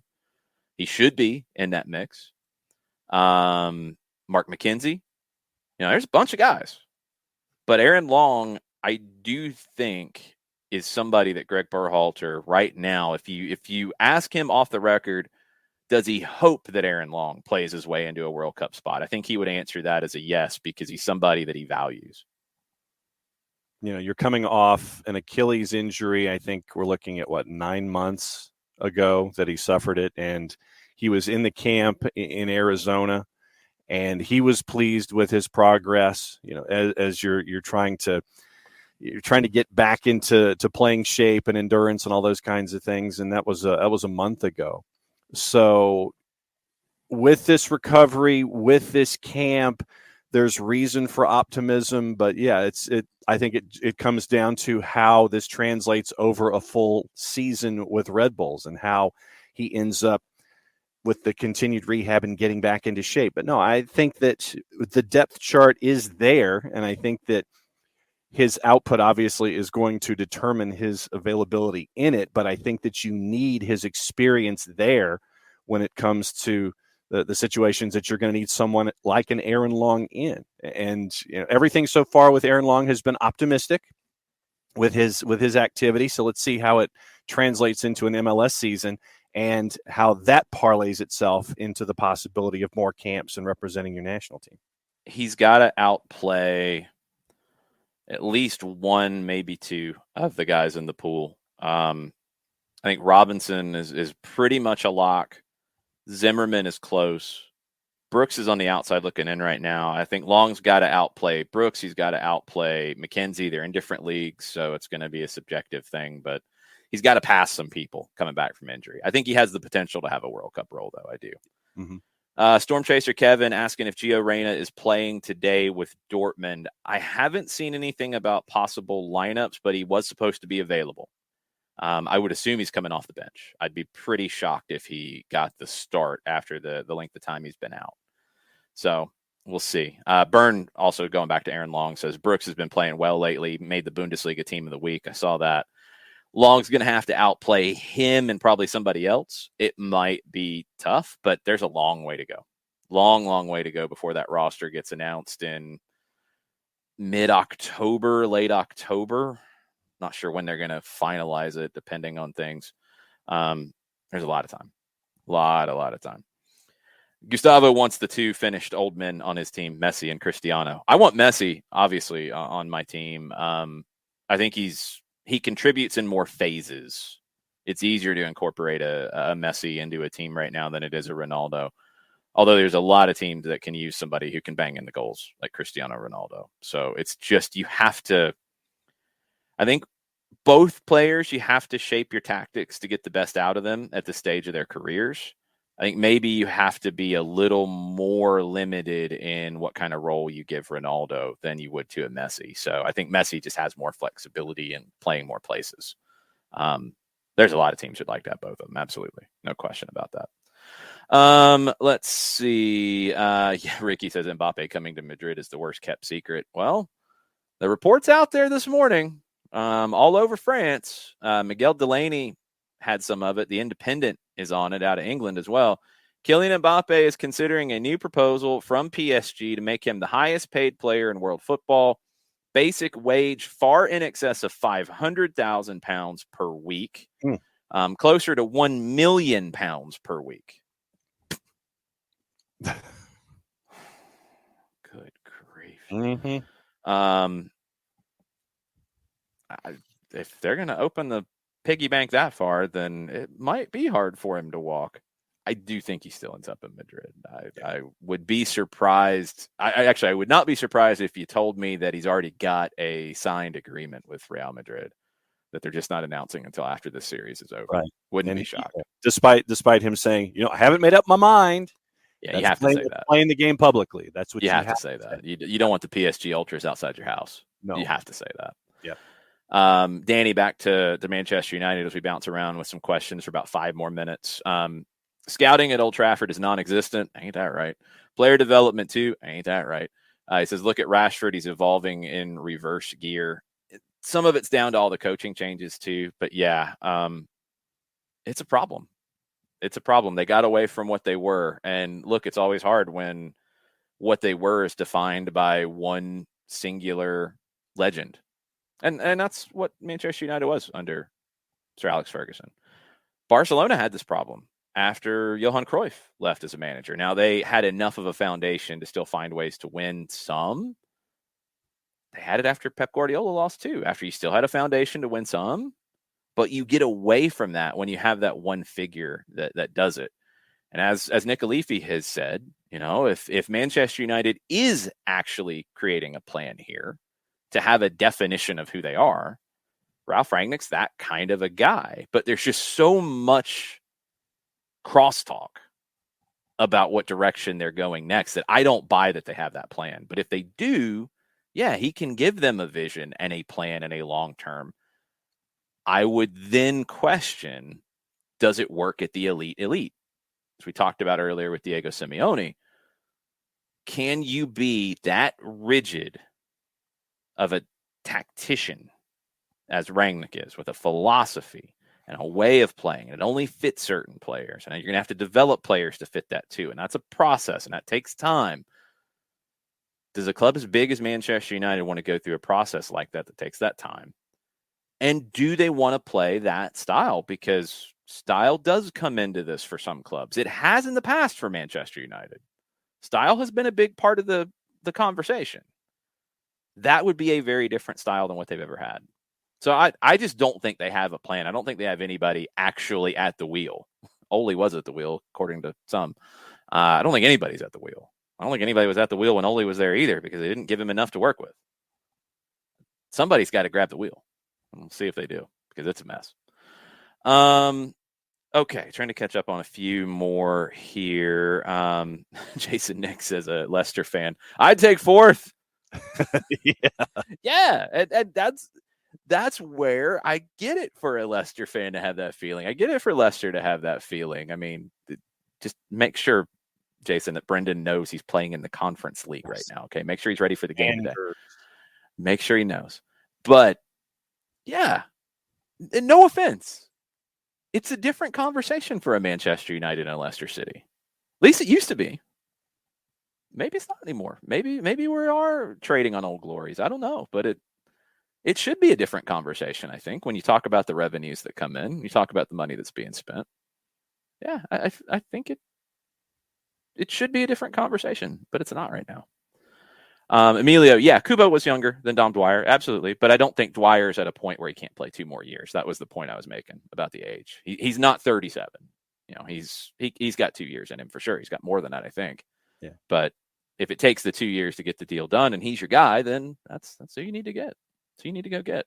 And I think you can make it work. I don't think it limits them in any way. We're not talking Jurgen Damm kind of money here, so don't worry about that aspect of it. Ricky points out that the most goals scored by a true Atlanta United backup striker in one season was Vasquez with 6 in 2019. Yeah, 5, 6. I mean, at 5, I'm happy because I'm not expecting a whole lot of minutes. And he might not be the number 2 striker either, by the way. If Luca Martinez Dupuy comes in, then Dom might be the number 3. Okay. He might be here to be a little bit more of a locker room presence, mentor to a Luca, to a Conway. Okay, then we're having a little bit different conversation about it. If he's the number 2, 5 goals is the mark. If Luka's the number 2, then I'd like to see 5 goals out of him. And I don't really have an expectation on the number 3. So keep that in mind too. If both of them come in, I think Luka gets the minutes over Dwyer. Mm-hmm. There could be some situations where that changes.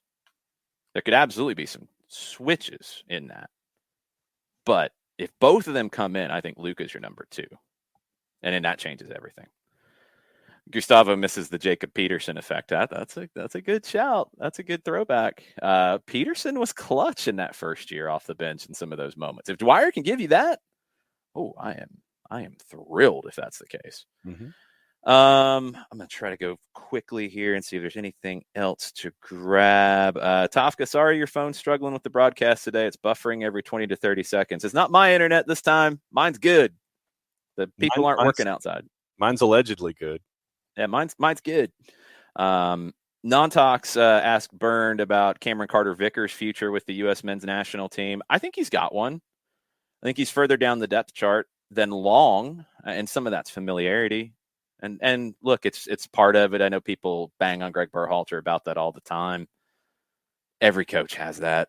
You have guys that are your guys. You have guys you trust. You have guys that you have coached for longer periods of time and you know more in depth. Long as that versus Cameron Carter-Vickers. There's nothing wrong with that. That's not a shocking development. But I think Cameron Carter-Vickers is further back than Long. Can he pass him? Yeah, he can. He can. I don't know if he passes the other guys because I don't know if Long does. But the next cycle, yeah, I think Cameron Carter-Vickers has got that opportunity now that he's finally playing regularly. And that's what it all has to happen with these guys. Non-Talk's not a fan of Brooks. Reminds him of Jermaine Jones. Feel like they're athletes, so we try to turn into soccer players. I think Brooks is further along than that. The dip in form was a little bit of a shock. He's been on a bad team this year, so let's see what happens with him because I don't think he's back at Wolfsburg next year. And this stuff becomes a part of what that roster looks like at the end of the year. Where's he go? You know, we've had this conversation about the goalkeepers, but if Brooks goes somewhere and he's not starting regularly, it's going to be a lot harder for him to play his way back into the team versus somebody like Aaron Long, who will be playing regularly with the Red Bulls. So it gets to be a very interesting conversation. Last one from Sean, weird question, and this is a very England kind of thing. That's where we get this talked about a lot. It says, why are soccer contracts paid out by the week? I think it's just the way they're talked about. Yeah. I don't know how they're actually paid out, but we talk about salaries for a year in most of our sports. In Europe, they talk about how much somebody makes per week. Is there a reason for that, John? I don't know. I mean, I know that in the National Football League, the players are paid in that schedule. They're paid for those now 17 weeks that they're doing games, and the salary is announced as a year, but they're only paid in that 17-week time frame. So it might be the same kind of deal. Yeah, I don't know. It's just the way it's framed. We don't we don't talk about how much the NFL players make per game. We talk about their yearly salary, but you're hearing about Mbappe potentially making £1 million per week, which is freaking insanity. All right. Speaking of freaking insanity, let's bring this guy on the show.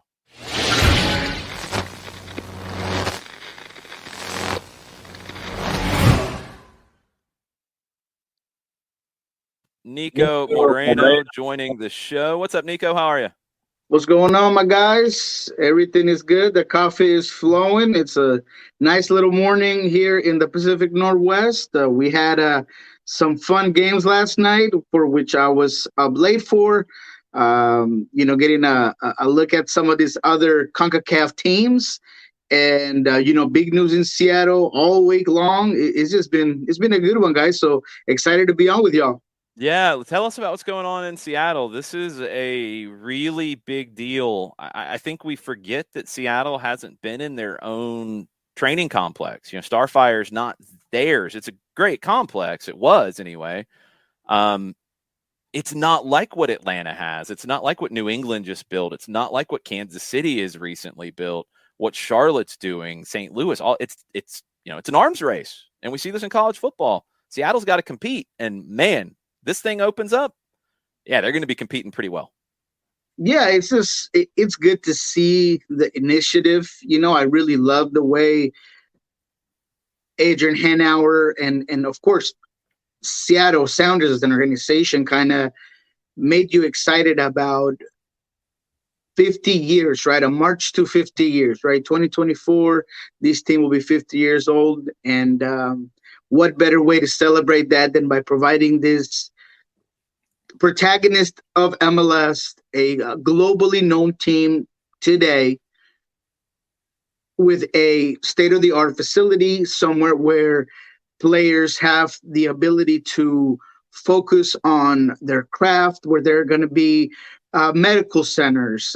They talked about sport psychologists, top chefs, with the ability to provide each individual player with their own eating program. I mean, these are things that are done across the world, in Pachuca, in Man U. I mean, you name it, you name the big clubs across the globe, and it happens. And as a sports writer, I'm excited to see it. It is a step in the right direction for this team. There's, of course, the caveat of World Cup coming up. Mm-hmm. It's very likely that Seattle, in my opinion, will get to host, some of those games. So having a facility of this caliber is important. You have, 15 minutes away, the Seahawks Virginia Mason Center, which, it's basically where all the top teams were going to play and practice prior to this. If you were in a Lumen, the Man U's, the Spurs, and the Austin Villas that have come to Seattle, they would go to the VMAC. It was more secluded, secured.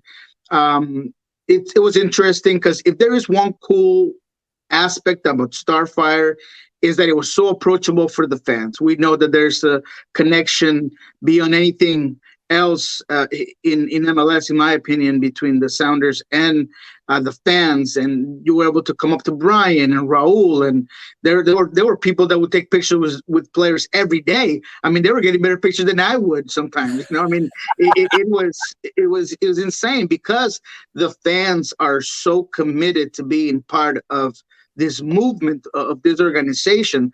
But at times, like Adrian and Garth kind of mentioned yesterday, there is times where if you're heading down to a flight and you got to make it and players are being delayed because they don't want to be rude to fans, then sometimes that can cause certain things. I can tell you myself that there were international players that were in this club that were not a fan of, exercising right next to, someone that wasn't part of the team, and it was just a lady on her headphones or a guy just taking photos of them or videos. So I just think this was needed, and I was glad to see it. Beautiful building in Renton, about 7-8 minutes away from the current location, right next to the freeway.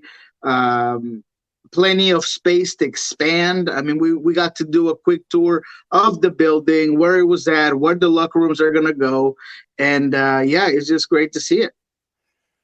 But you mentioned on a couple different fronts that this is keeping up with the Joneses. This is making sure that in the 21st century, you're in line with everybody else. If they're at the top when it comes to physiology and diet and all these different things to make sure that a club that is chasing after a CONCACAF Champions League title and wanting to be on the world stage, this is that first step in that with this new facility for the next 50 years.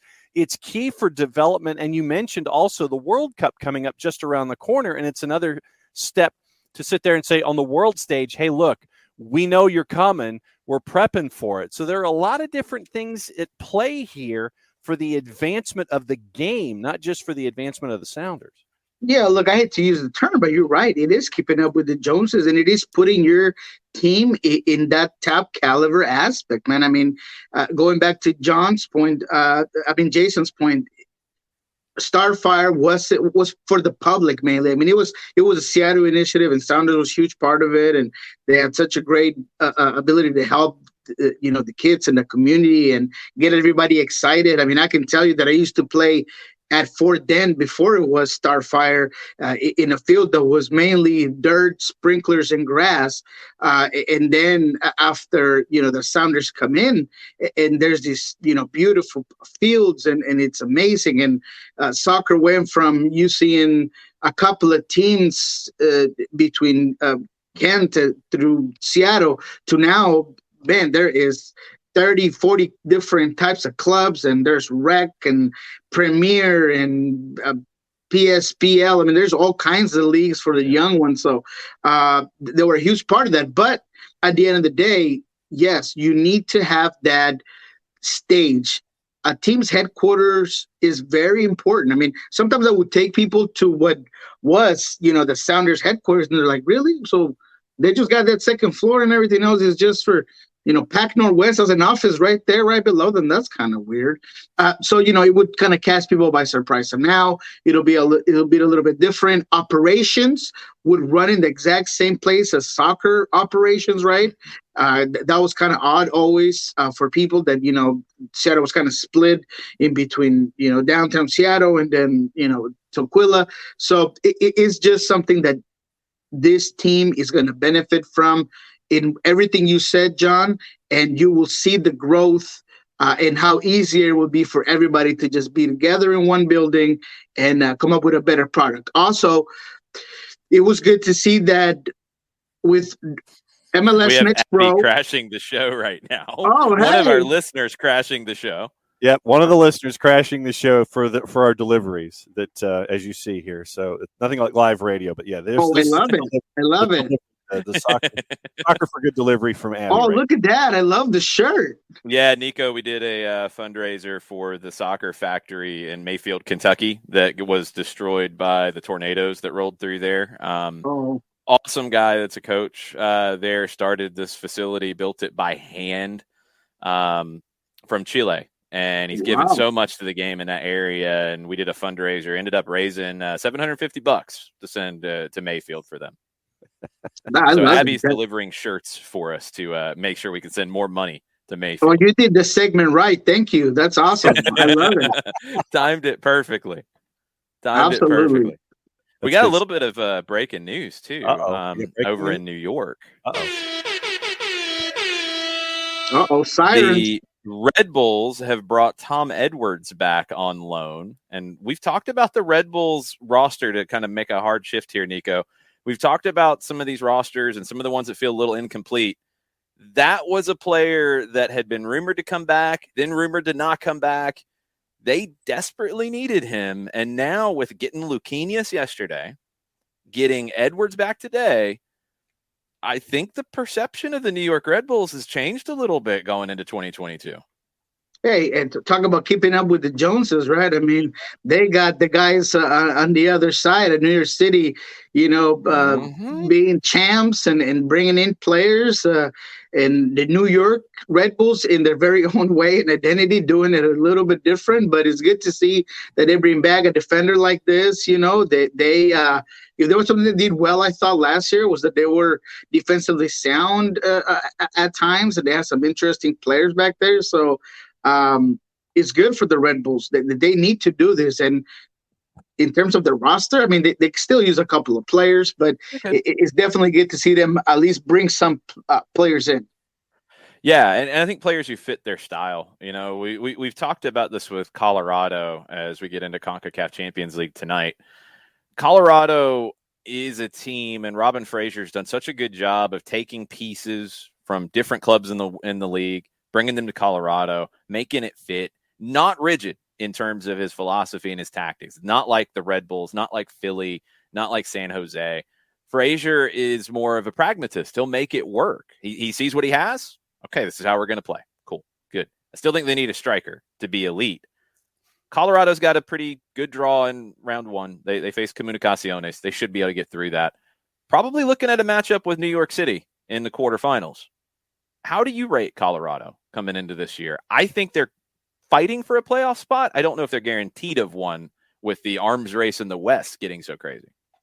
Yeah, I mean, with Nashville moving over, it definitely brings up another top team, a well-constructed team that has an identity, that has really good players.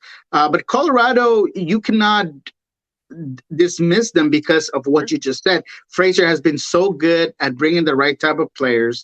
I want to see what Mark Anthony can really do for this squad and how much belief Fraser has on a player that at times can look so great, so dominant, so smart in the final third and making the right passes. And I'm not going to say putting a team on his back, but being such a key component of really being a conductor and a distributor in so many ways in his own role. So, yes, they do need a 9. I mean, last year they did a little bit of goal by committee, if you will, I guess, if you want to put it that way. And you had Baji and you had other players kind of being the goal scorers, but having at least one top caliber 9, it can't hurt nobody. In Colorado, with what they've been able to put together, I think that a little bit expended, it doesn't have to be much, can really put this team into another level. However, you just said it. They have a not easy but accessible way in CONCACAF Champions League. I do believe that after seeing a couple of the games yesterday, they are more than capable of getting through the first round and then just slowly making their way up. So I do like this team. I'm all about continuity and having a program, and Fraser has certainly done that. Yeah, looking at Comunicaciones really quick, John. 6th in Guatemala right now. They drew with Guastatoya over the weekend. When you think of the Guatemalan heavyweights, it's Comunicaciones. Los Cremas, 52 total trophies, 30 in the league, 8 cups, 10 Super Cups, 2 Central American trophies. They got a CCL back in the Champions Cup days. They won a CONCACAF League, but this isn't their best team. Guastatoya has passed them, and we saw them yesterday where they kind of struggled to keep up. I think it's the same tonight. I think Colorado, at a minimum, gets the draw. I think they get 2-1 win. It's kind of where I'm at with it. I'd go a little bit more, either a 2-0 or a 3-1. Wow. This is one of the worst Comunicaciones teams I've seen at this stage, at this level, in this tournament. I feel like in the past they had a couple of players that were, if not outstanding, at least they would. You could highlight them quickly. I don't think that you have that in this Comunicaciones team, and that goes all around for even the Mexican teams this year have a lot of struggles. So I think Colorado should be able to take it just about as easy and simple as New York City did, although they kind of stumbled upon their own feet and they weren't able to capitalize on some clear chances. I mean, I thought that they could have won that game 4-0. So, I think that Colorado should do well today, and they should win at least by a couple of goals. I want to save Motagua in Seattle for a little bit here. Let me go backwards with what we've seen so far. We talked about NYC with their 2-0 win. Tati Castellanos, last time I've checked, he's okay as a soccer player. Santos Laguna with a win over CF Montreal, and it was late that Santos got that goal in. León and Cruz Azul won last night.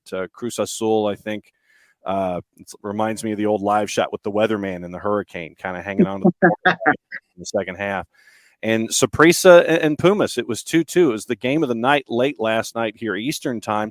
We had another edition of VAR Chronicles that gave Saprissa the equalizer late first half, where it was a VAR decision after an early takedown, play continues, and that kind of stuff. What are some of your takeaways from the first 5 matches leading into today?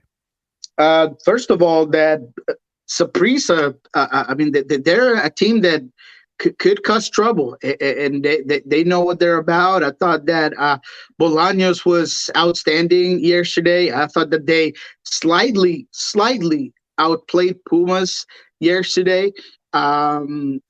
You could see that the Mexican teams are not in great form. I mean, when you go from the struggles that Santos has had to the internal turmoil that you have in Cruz Azul, to León not being as dominant in their, 6th time in this tournament. They've never been great at it.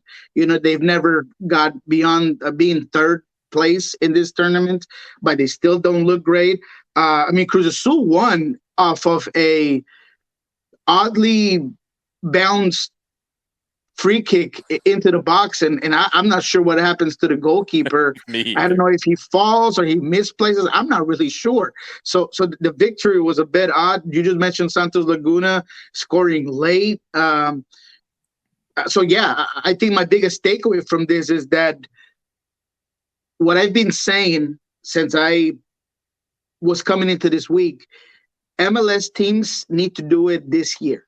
It is now or never, because the teams representing MLS have all of the talent, all of the capability to not only win, but dominate some of these games the way that New York did, regardless of Santi getting a red card. And like I said, those chances that they were squandered, but it's now or never. These Mexican teams that are playing right now, they're all having their own struggles. And even the Costa Rican teams like Saprissa that are playing well, they do have certain limitations. So MLS needs to take advantage of this and get a title. The talent gap is not what it used to be. And I think maybe we're slow to catch up with that in terms of the narrative.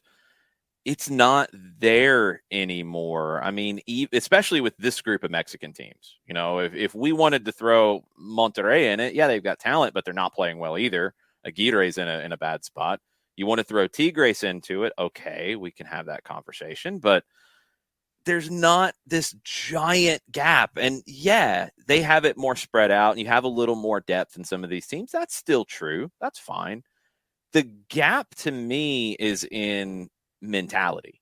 The gap to me is in experience in dealing with the pressure of this competition. That's where I've felt for a long time there's been a huge difference. There was a talent gap on top of that.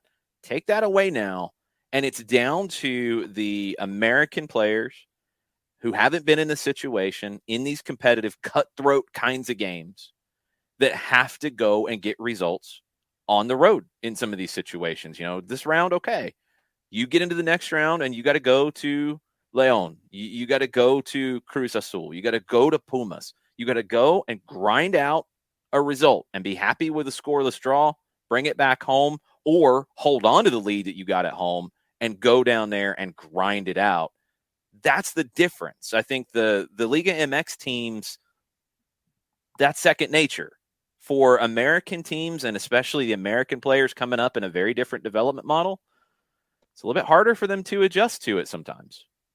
Absolutely. And that mental block also has to do with a lot of these teams sometimes feeling less, or the pressure of look at these teams with these players and no salary cap space and all of these other things.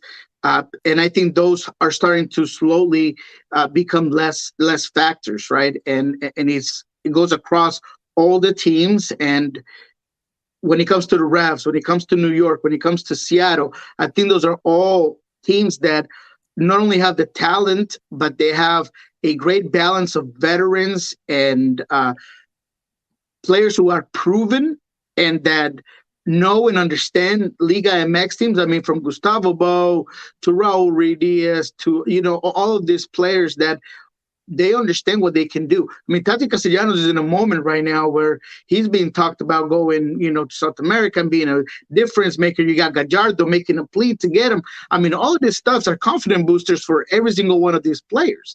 So with that said, I think that when it comes to that mental battle, those mental blocks, which is a huge part of the game, they're not as big of a problem as there has been in the past. But you're absolutely right. That has been hindering MLS teams in these types of competitions, and it's time for that to go away. I mean, if you look at, there is no secret. The Liga MX teams dominate this competition. Yeah. And when you see the Cruz Azul in this moment in time is the highest rated team at the moment in the standings, which I think they're fourth or fifth right now. And they are struggling the way they are, and against Forza, they did not look dominant at all. Man, I mean, that really puts it in perspective for you. Seattle has to tonight not just win, but dominate. And I've said that. I'll be the first one to say it. People all talk about, no, you just got to get a win away. Look, I get it. I understand it. Motagua is a tough team that is disciplined defensively. El Camellito is a great player in the middle of the field. Diego Vasquez, if he does something right, is that he wins the number battle in the midfield and he makes it difficult. He does not want you to play your game. He's going to take you away from that. So with that said, regardless of the plan and the strategy, Seattle has the players, the target in their back, the narrative, everything to be a favorite in both MLS and CONCACAF. Today, they got to prove it. And the bracket on the left-hand side, I mean, it opens up. And specifically, if you just look at it in a chalk situation, if you look at favorites, I think that if you look at the left-hand side of the bracket, which has Colorado and NYC probably playing in round 2, down below Seattle. I think that if Seattle takes care of business, you could have an MLS team in the final, as we're looking at as probably, once again, if chalk holds through, Seattle and NYC going at it in the left-hand side semifinal. Absolutely. I think you're right. And that's exactly why when we had our 2022 pregame sensational episode, which you should go look at Pulso Sports if you are willing to take the challenge on listening to 2 hours of heavily caffeinated and soccer MLS enthusiasts and analysts in all soccer form, all in Spanish, then go ahead and do that. But with that said, what I ended up the show in it was that these MLS teams, this specific moment, they have to take the bull by the horns and win this championship. Yeah, I agree. And I think it starts with Seattle with tonight. This is not the Motagua team that Atlanta United saw in 2020. It's a lesser team. They're 5th in Honduras right now. They drew 1-1 with Olympia over the weekend. They're one of the heavyweights there. You mentioned Diego Vasquez. He's been there for a long time. But here's a little bit of trivia for you. We get into some of these games, and it came up in Atlanta a couple of years ago. Motagua was in better form there. They were difficult. But Motagua's only beaten one team from the United States in their history. In all the different competitions in CONCACAF, they've only beaten one American team in their history. Neither one of you have any idea who it is. We're not even going to start guessing because it's a team you've never heard of. 1983 in the CONCACAF Champions Cup, the New York Pancyprian Freedoms. Yeah, I would not have guessed that, no. That's the only one they've beaten. They lost to Toronto when they had a home and away with them. I hope that's in jeopardy sometime soon. Hey, nobody's going to get that one, man. Nobody. You better not bid too much on it. They have lost to the Galaxy 3 times out of 4. They lost 1 to Atlanta, drew 1. They are a good team in Honduras. But this is a game that Seattle, with everything they've invested, with everything that they announced yesterday, everything that they want to be, you got to go and dominate this. You got to control it. You got to control it. There can't be any risk. There can't be any fear. You can't be sweating it in the 75th minute. They got to go take care of business and then have an easy second leg. No, I absolutely agree. And look, they have some quality players. I like Moreira. He's an interesting forward. He does well in attacking. But, quite a few of their players won't be available. Olego, who they just brought in from Argentina, won't be available. Obviously, you have the issue with Nunez that you're not sure if he's going to play this game. So Seattle, even within a Motagua team that you just said, has their own struggles. They're not the greatest team. They started off the Honduran tournament kind of stumbling. They also don't have their top players. The top Honduran defender won't be in this competition because they didn't register them on time.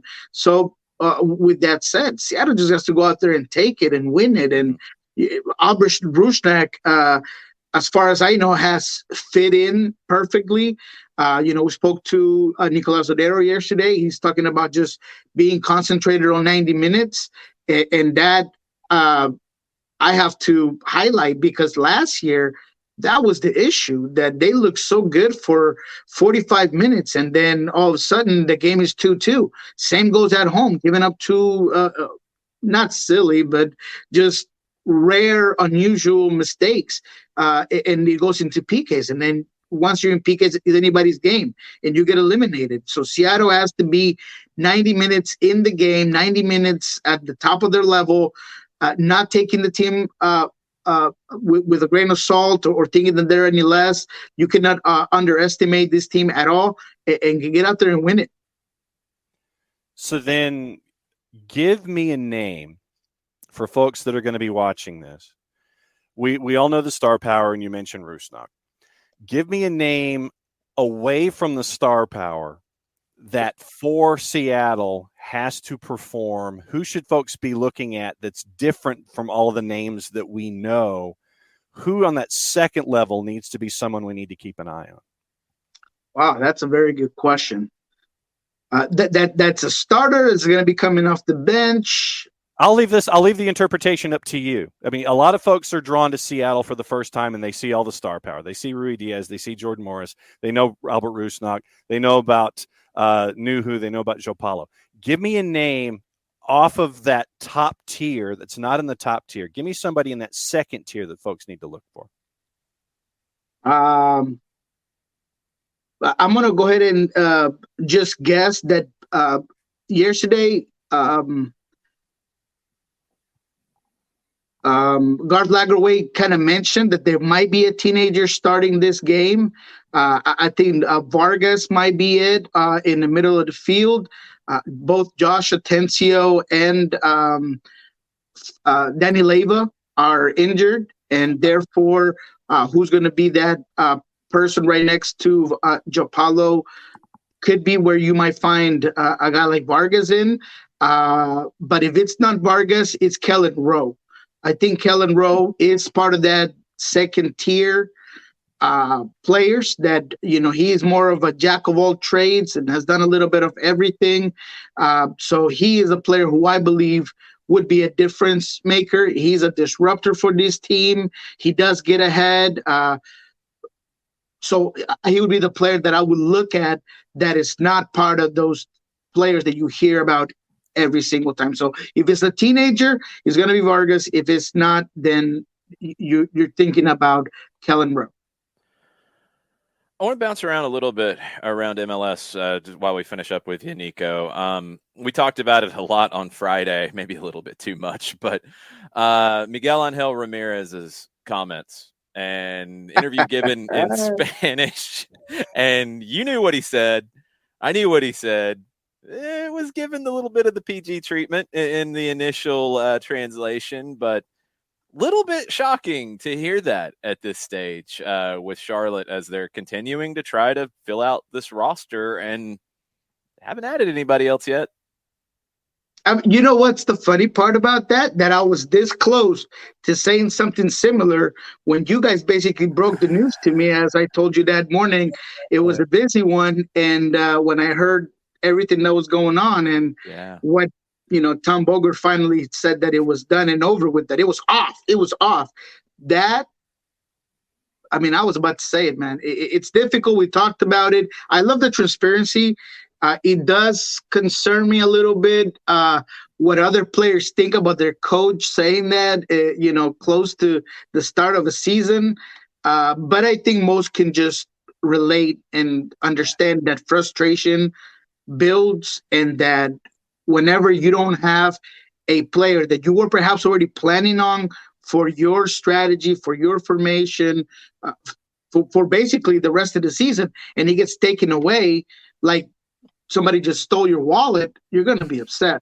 And I don't know if I can say it in Spanish, but that is a very, normal saying whenever things are difficult and you have nothing else to say but that. So I get it.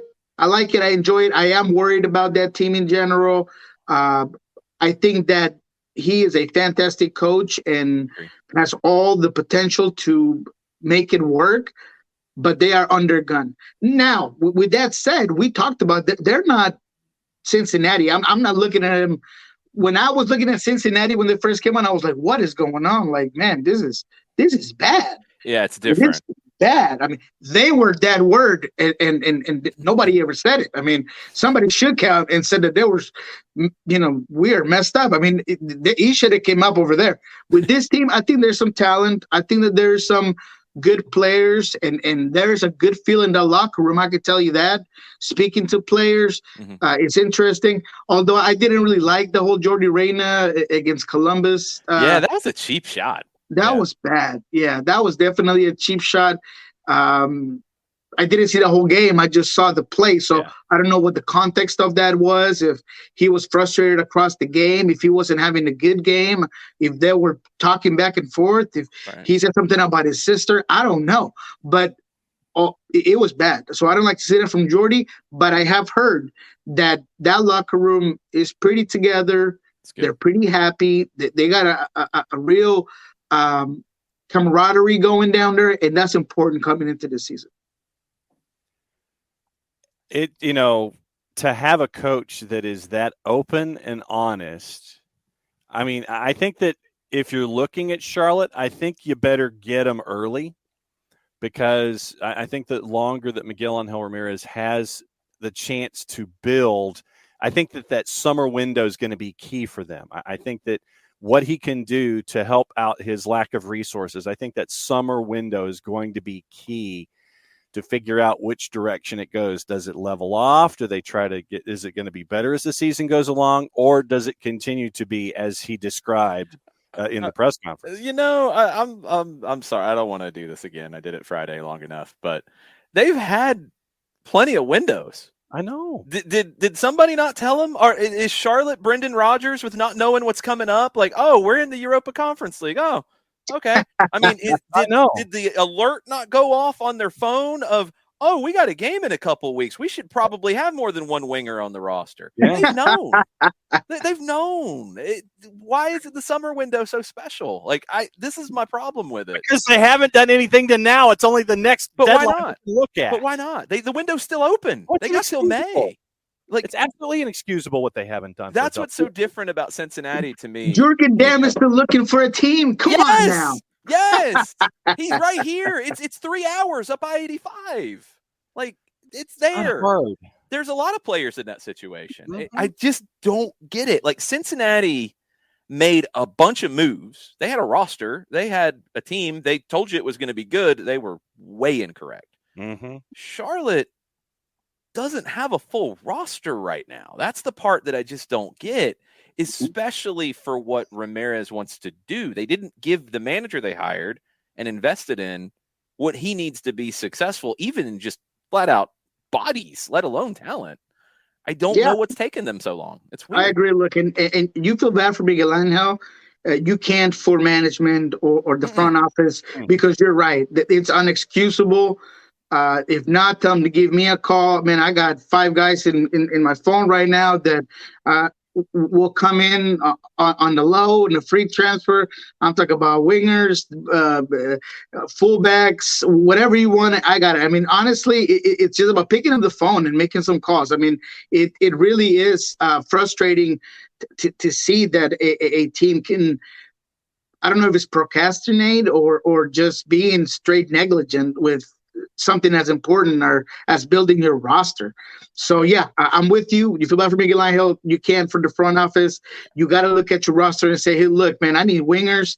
What am I going to do if this doesn't go my way? You got to look at guys that are young in that team that, yes, their bodies, yes, their rosters, but you still don't know what you're going to get out of them in the first level of MLS soccer.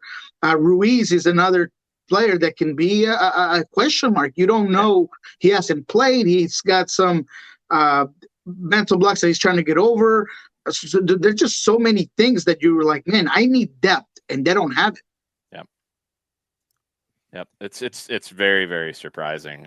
We'll see. I mean, they're going to figure it out because they have the resources to do it. They have the great coach as long as he's there. I mean, like I said on Friday, like I almost wonder if this is a little bit of a shot across the bow of, hey, I'm not happy. You guys got to get me something. And if other jobs open up, does Ramirez look elsewhere if he's not getting what he needs to work with? Mm-hmm. They can't do that. They can't afford for that to happen. He's too good. I'm baffled by the whole thing. You know what I've noticed though, and I don't know if it's the wrong read on Charlotte or not, but I don't know how well their understanding of domestic transfer is, because there are teams across MLS right now that have abundance in certain roles and certain positions. And, I don't know how much in the battle they were in for Areola. I don't know if they were in the talks with Altidore. I don't know if the Brad Smith situation. I mean, there are players that have moved that you're thinking, man, if I was Charlotte, that would have been a good pickup. Yeah, there's wingers in the league. You mentioned Jurgen Damm. There's others. If you're looking for central midfielders, go to the Red Bulls because they've got 5-6 guys that are starters in this league with Yearwood, with Cáceres, with Omer Fernandez, with Amaya, with Wickelman Carmona, with Castellanos, who they just added. They brought Clark back, Luquinhas. I mean, they're only going to play 3 or 4 of them. Like, there's guys. There's guys available. It's weird. We'll get deeper into that next week when we go East-West and we come up with a preview. We make some predictions a couple days away. Go to New England. I mean, right now with Altidore, maybe they'll give you, a top-level forward before you know it. I mean, I don't know. Just make something happen. Make a call, man. Something to bring a little excitement. I'm looking for this out of Charlotte, and it's been almost a week since Ramirez popped off. They'll go to the Greek League and bring somebody in. Greek League, yeah. We know the stellar Greek League, yeah. Oh boy. What are you predicting for tonight? What's your prediction for Seattle and Motagua, Niko? I predict that Seattle will come out with a clean sheet and they will win a convincing 2-0. Exactly I think that if Motagua struggles with something, is creating opportunities. I think that they will try to use set pieces to beat Seattle. And although last year that was one of their weaknesses, I think that this year with a Yemer Gomez Andrade that is going to come in fit and ready after what he lived up with Colombia, Javier Arriaga, the same thing with Ecuador, a Nuhu that is already with the team in Honduras and is coming from a stellar performance against one of the best players in the planet with Cameroon. I just think that defensively this team is very solid. I would put Alex Roldan in the same category there, someone who is just continuing to grow within their international team. So because of that, I think Seattle is going to be well balanced with Joe Paulo in the middle. Joe Paulo in the middle, and he should be there, and this team should be able to get a win today. Yeah, 2-0 is where I was too. I think it'll be like NYC, where you'll see some of that preseason stuff where it's not quite firing on all cylinders yet. That's fine. They should be able to get the goals they need, and I'm with you. I think they keep Motagua off the board. What are you working on over the next week before we see you again? Absolutely. Well, I'm taking a vacation, guys, so letting you guys know I won't be here on Thursday. Oh, no. Yeah, just in case my son watches this, I'm not going to say where we're going. He does roam the internet and surprises me every now and then, but we do have a surprise for him. We're picking him up today early, so we'll see. He should have his fun in school, so we should be good there. But, we're going somewhere for a couple of about a week and a half. Nice. So I won't be here next Thursday, but the one after that I should be. But yeah, basically I'm on vacation, guys. So after I come back from that, we'll definitely have a couple of things going on. I'm going to do a start of the season talk show with a couple of the big guns here in Seattle. I haven't done an English segment this season, and I really want to push that over. But definitely go look at what we did with Las Voces de la MLS last week. We had Diego Chara on. It was fantastic to hear from him, and how a guy at his age is still as efficient and as good in the league as possible. And hear him talk about the changes he made on the way he's eating and the way he approached the game, and how he's going to be a mentor to the guys coming in to fill his role. I mean, Diego Chara is a gentleman of gentlemen, professional of professionals, and one of the best in his position, if not the best ever to play that position. Him and Ozzy, for me, are in the talk for the best defensive midfielder in MLS history. So go check that out. Get your translator out, and it'll be a good one. Awesome. Niko, thanks for the time. Enjoy the break. We'll be back with you then after the first weekend of games. So we'll have a lot of things to talk about when we see you in a couple weeks. Absolutely, my man. Have a good one. Maybe I might pop in to do a couple of Twitter spaces. If, that time allows it. I expect to have a little couple of breaks just to get my fix in. Maybe follow me on @ElRoloNW. I might do a quick 1 hour, 45-minute space. Kind of sitting there. Everybody else is taking a nap. You're doing a Twitter space up by the pool. That's right. Maybe I'll get up early in the morning. It'll work out like that. All good. Niko, have a good one. We'll see you soon. I appreciate you guys. Have a good one. Be good, Niko. Niko Moreno. Make sure you're following him, El Rolo NW. Any other news that has happened since we've been talking? I don't think so. The Tom Edwards one was a pretty big one in MLS. I have not seen a Borussia Dortmund lineup yet for Gio Reyna's potential involvement in the match today. I don't think there's any way he starts. I think he's coming off the bench, if anything, because of the absence. He's been out for a while. So we have a Napoli fan in the chat. Very cool to see that. I am representing Napoli today. You guys know my love for Diego Maradona, and that's why I talk soccer every day with you guys, is seeing Maradona. And Napoli was one of the first club teams I ever had a chance to see, not on a regular basis because we didn't know when it was going to pop up, but the Financial News Network would flip over to a sports network Score on cable in the late 80s, and they would show Serie A, and they'd show a good bit of Napoli games because of Maradona. So yeah, I'm all in for Napoli, and yes, Maradona is pulling for Napoli today, wherever he may be. Sorry, 4-card. Sorry, Barcelona fans. I am really looking forward to the game, though. It should be a good one. I've really enjoyed Barcelona under Xavi. Really enjoyed what he's trying to do. He's playing all the kids. He has to. He's the right guy. It was time. Napoli is right there in the Serie A race. They have every opportunity to win it for the first time since Diego left. Barcelona in the Europa League, though, this is something that they have not done since 2004. A scoreless draw against Jarrett's beloved Celtic in March of 2004. That was their last game in the UEFA Cup Europa League. Barcelona's never won it. They've reached the semifinals 4 times. Napoli has won it, and that's why I'm wearing this shirt, because this is the shirt they won when they won it. There you go. The only European trophy for Diego Maradona at Napoli, the only European trophy for Napoli. So hopefully this is the first step for another one for Napoli. So I'll be pulling for them. That'll do it for us. We'll be back tomorrow. We'll talk about Europa League. We'll talk about CONCACAF Champions League. We'll talk a little bit about the Europa Conference League. We'll talk about any other news that breaks ahead of Atlanta going over to Birmingham to face Birmingham Legion. We will be live in Birmingham on Saturday, 6 to 8 Eastern time, 5 to 7 Central time, from Ghost Train Brewing. Lots of Birmingham Legion reps hanging out with us for that. Magic City Brigade, their supporters group, going to hang out with us. We're going to hear a lot about what the Legion are expected to do in USL Championship in 2022 and some things we can watch for from an Atlanta United perspective in that match on Sunday. You can watch that on atlutd.com/live. It is geo-blocked.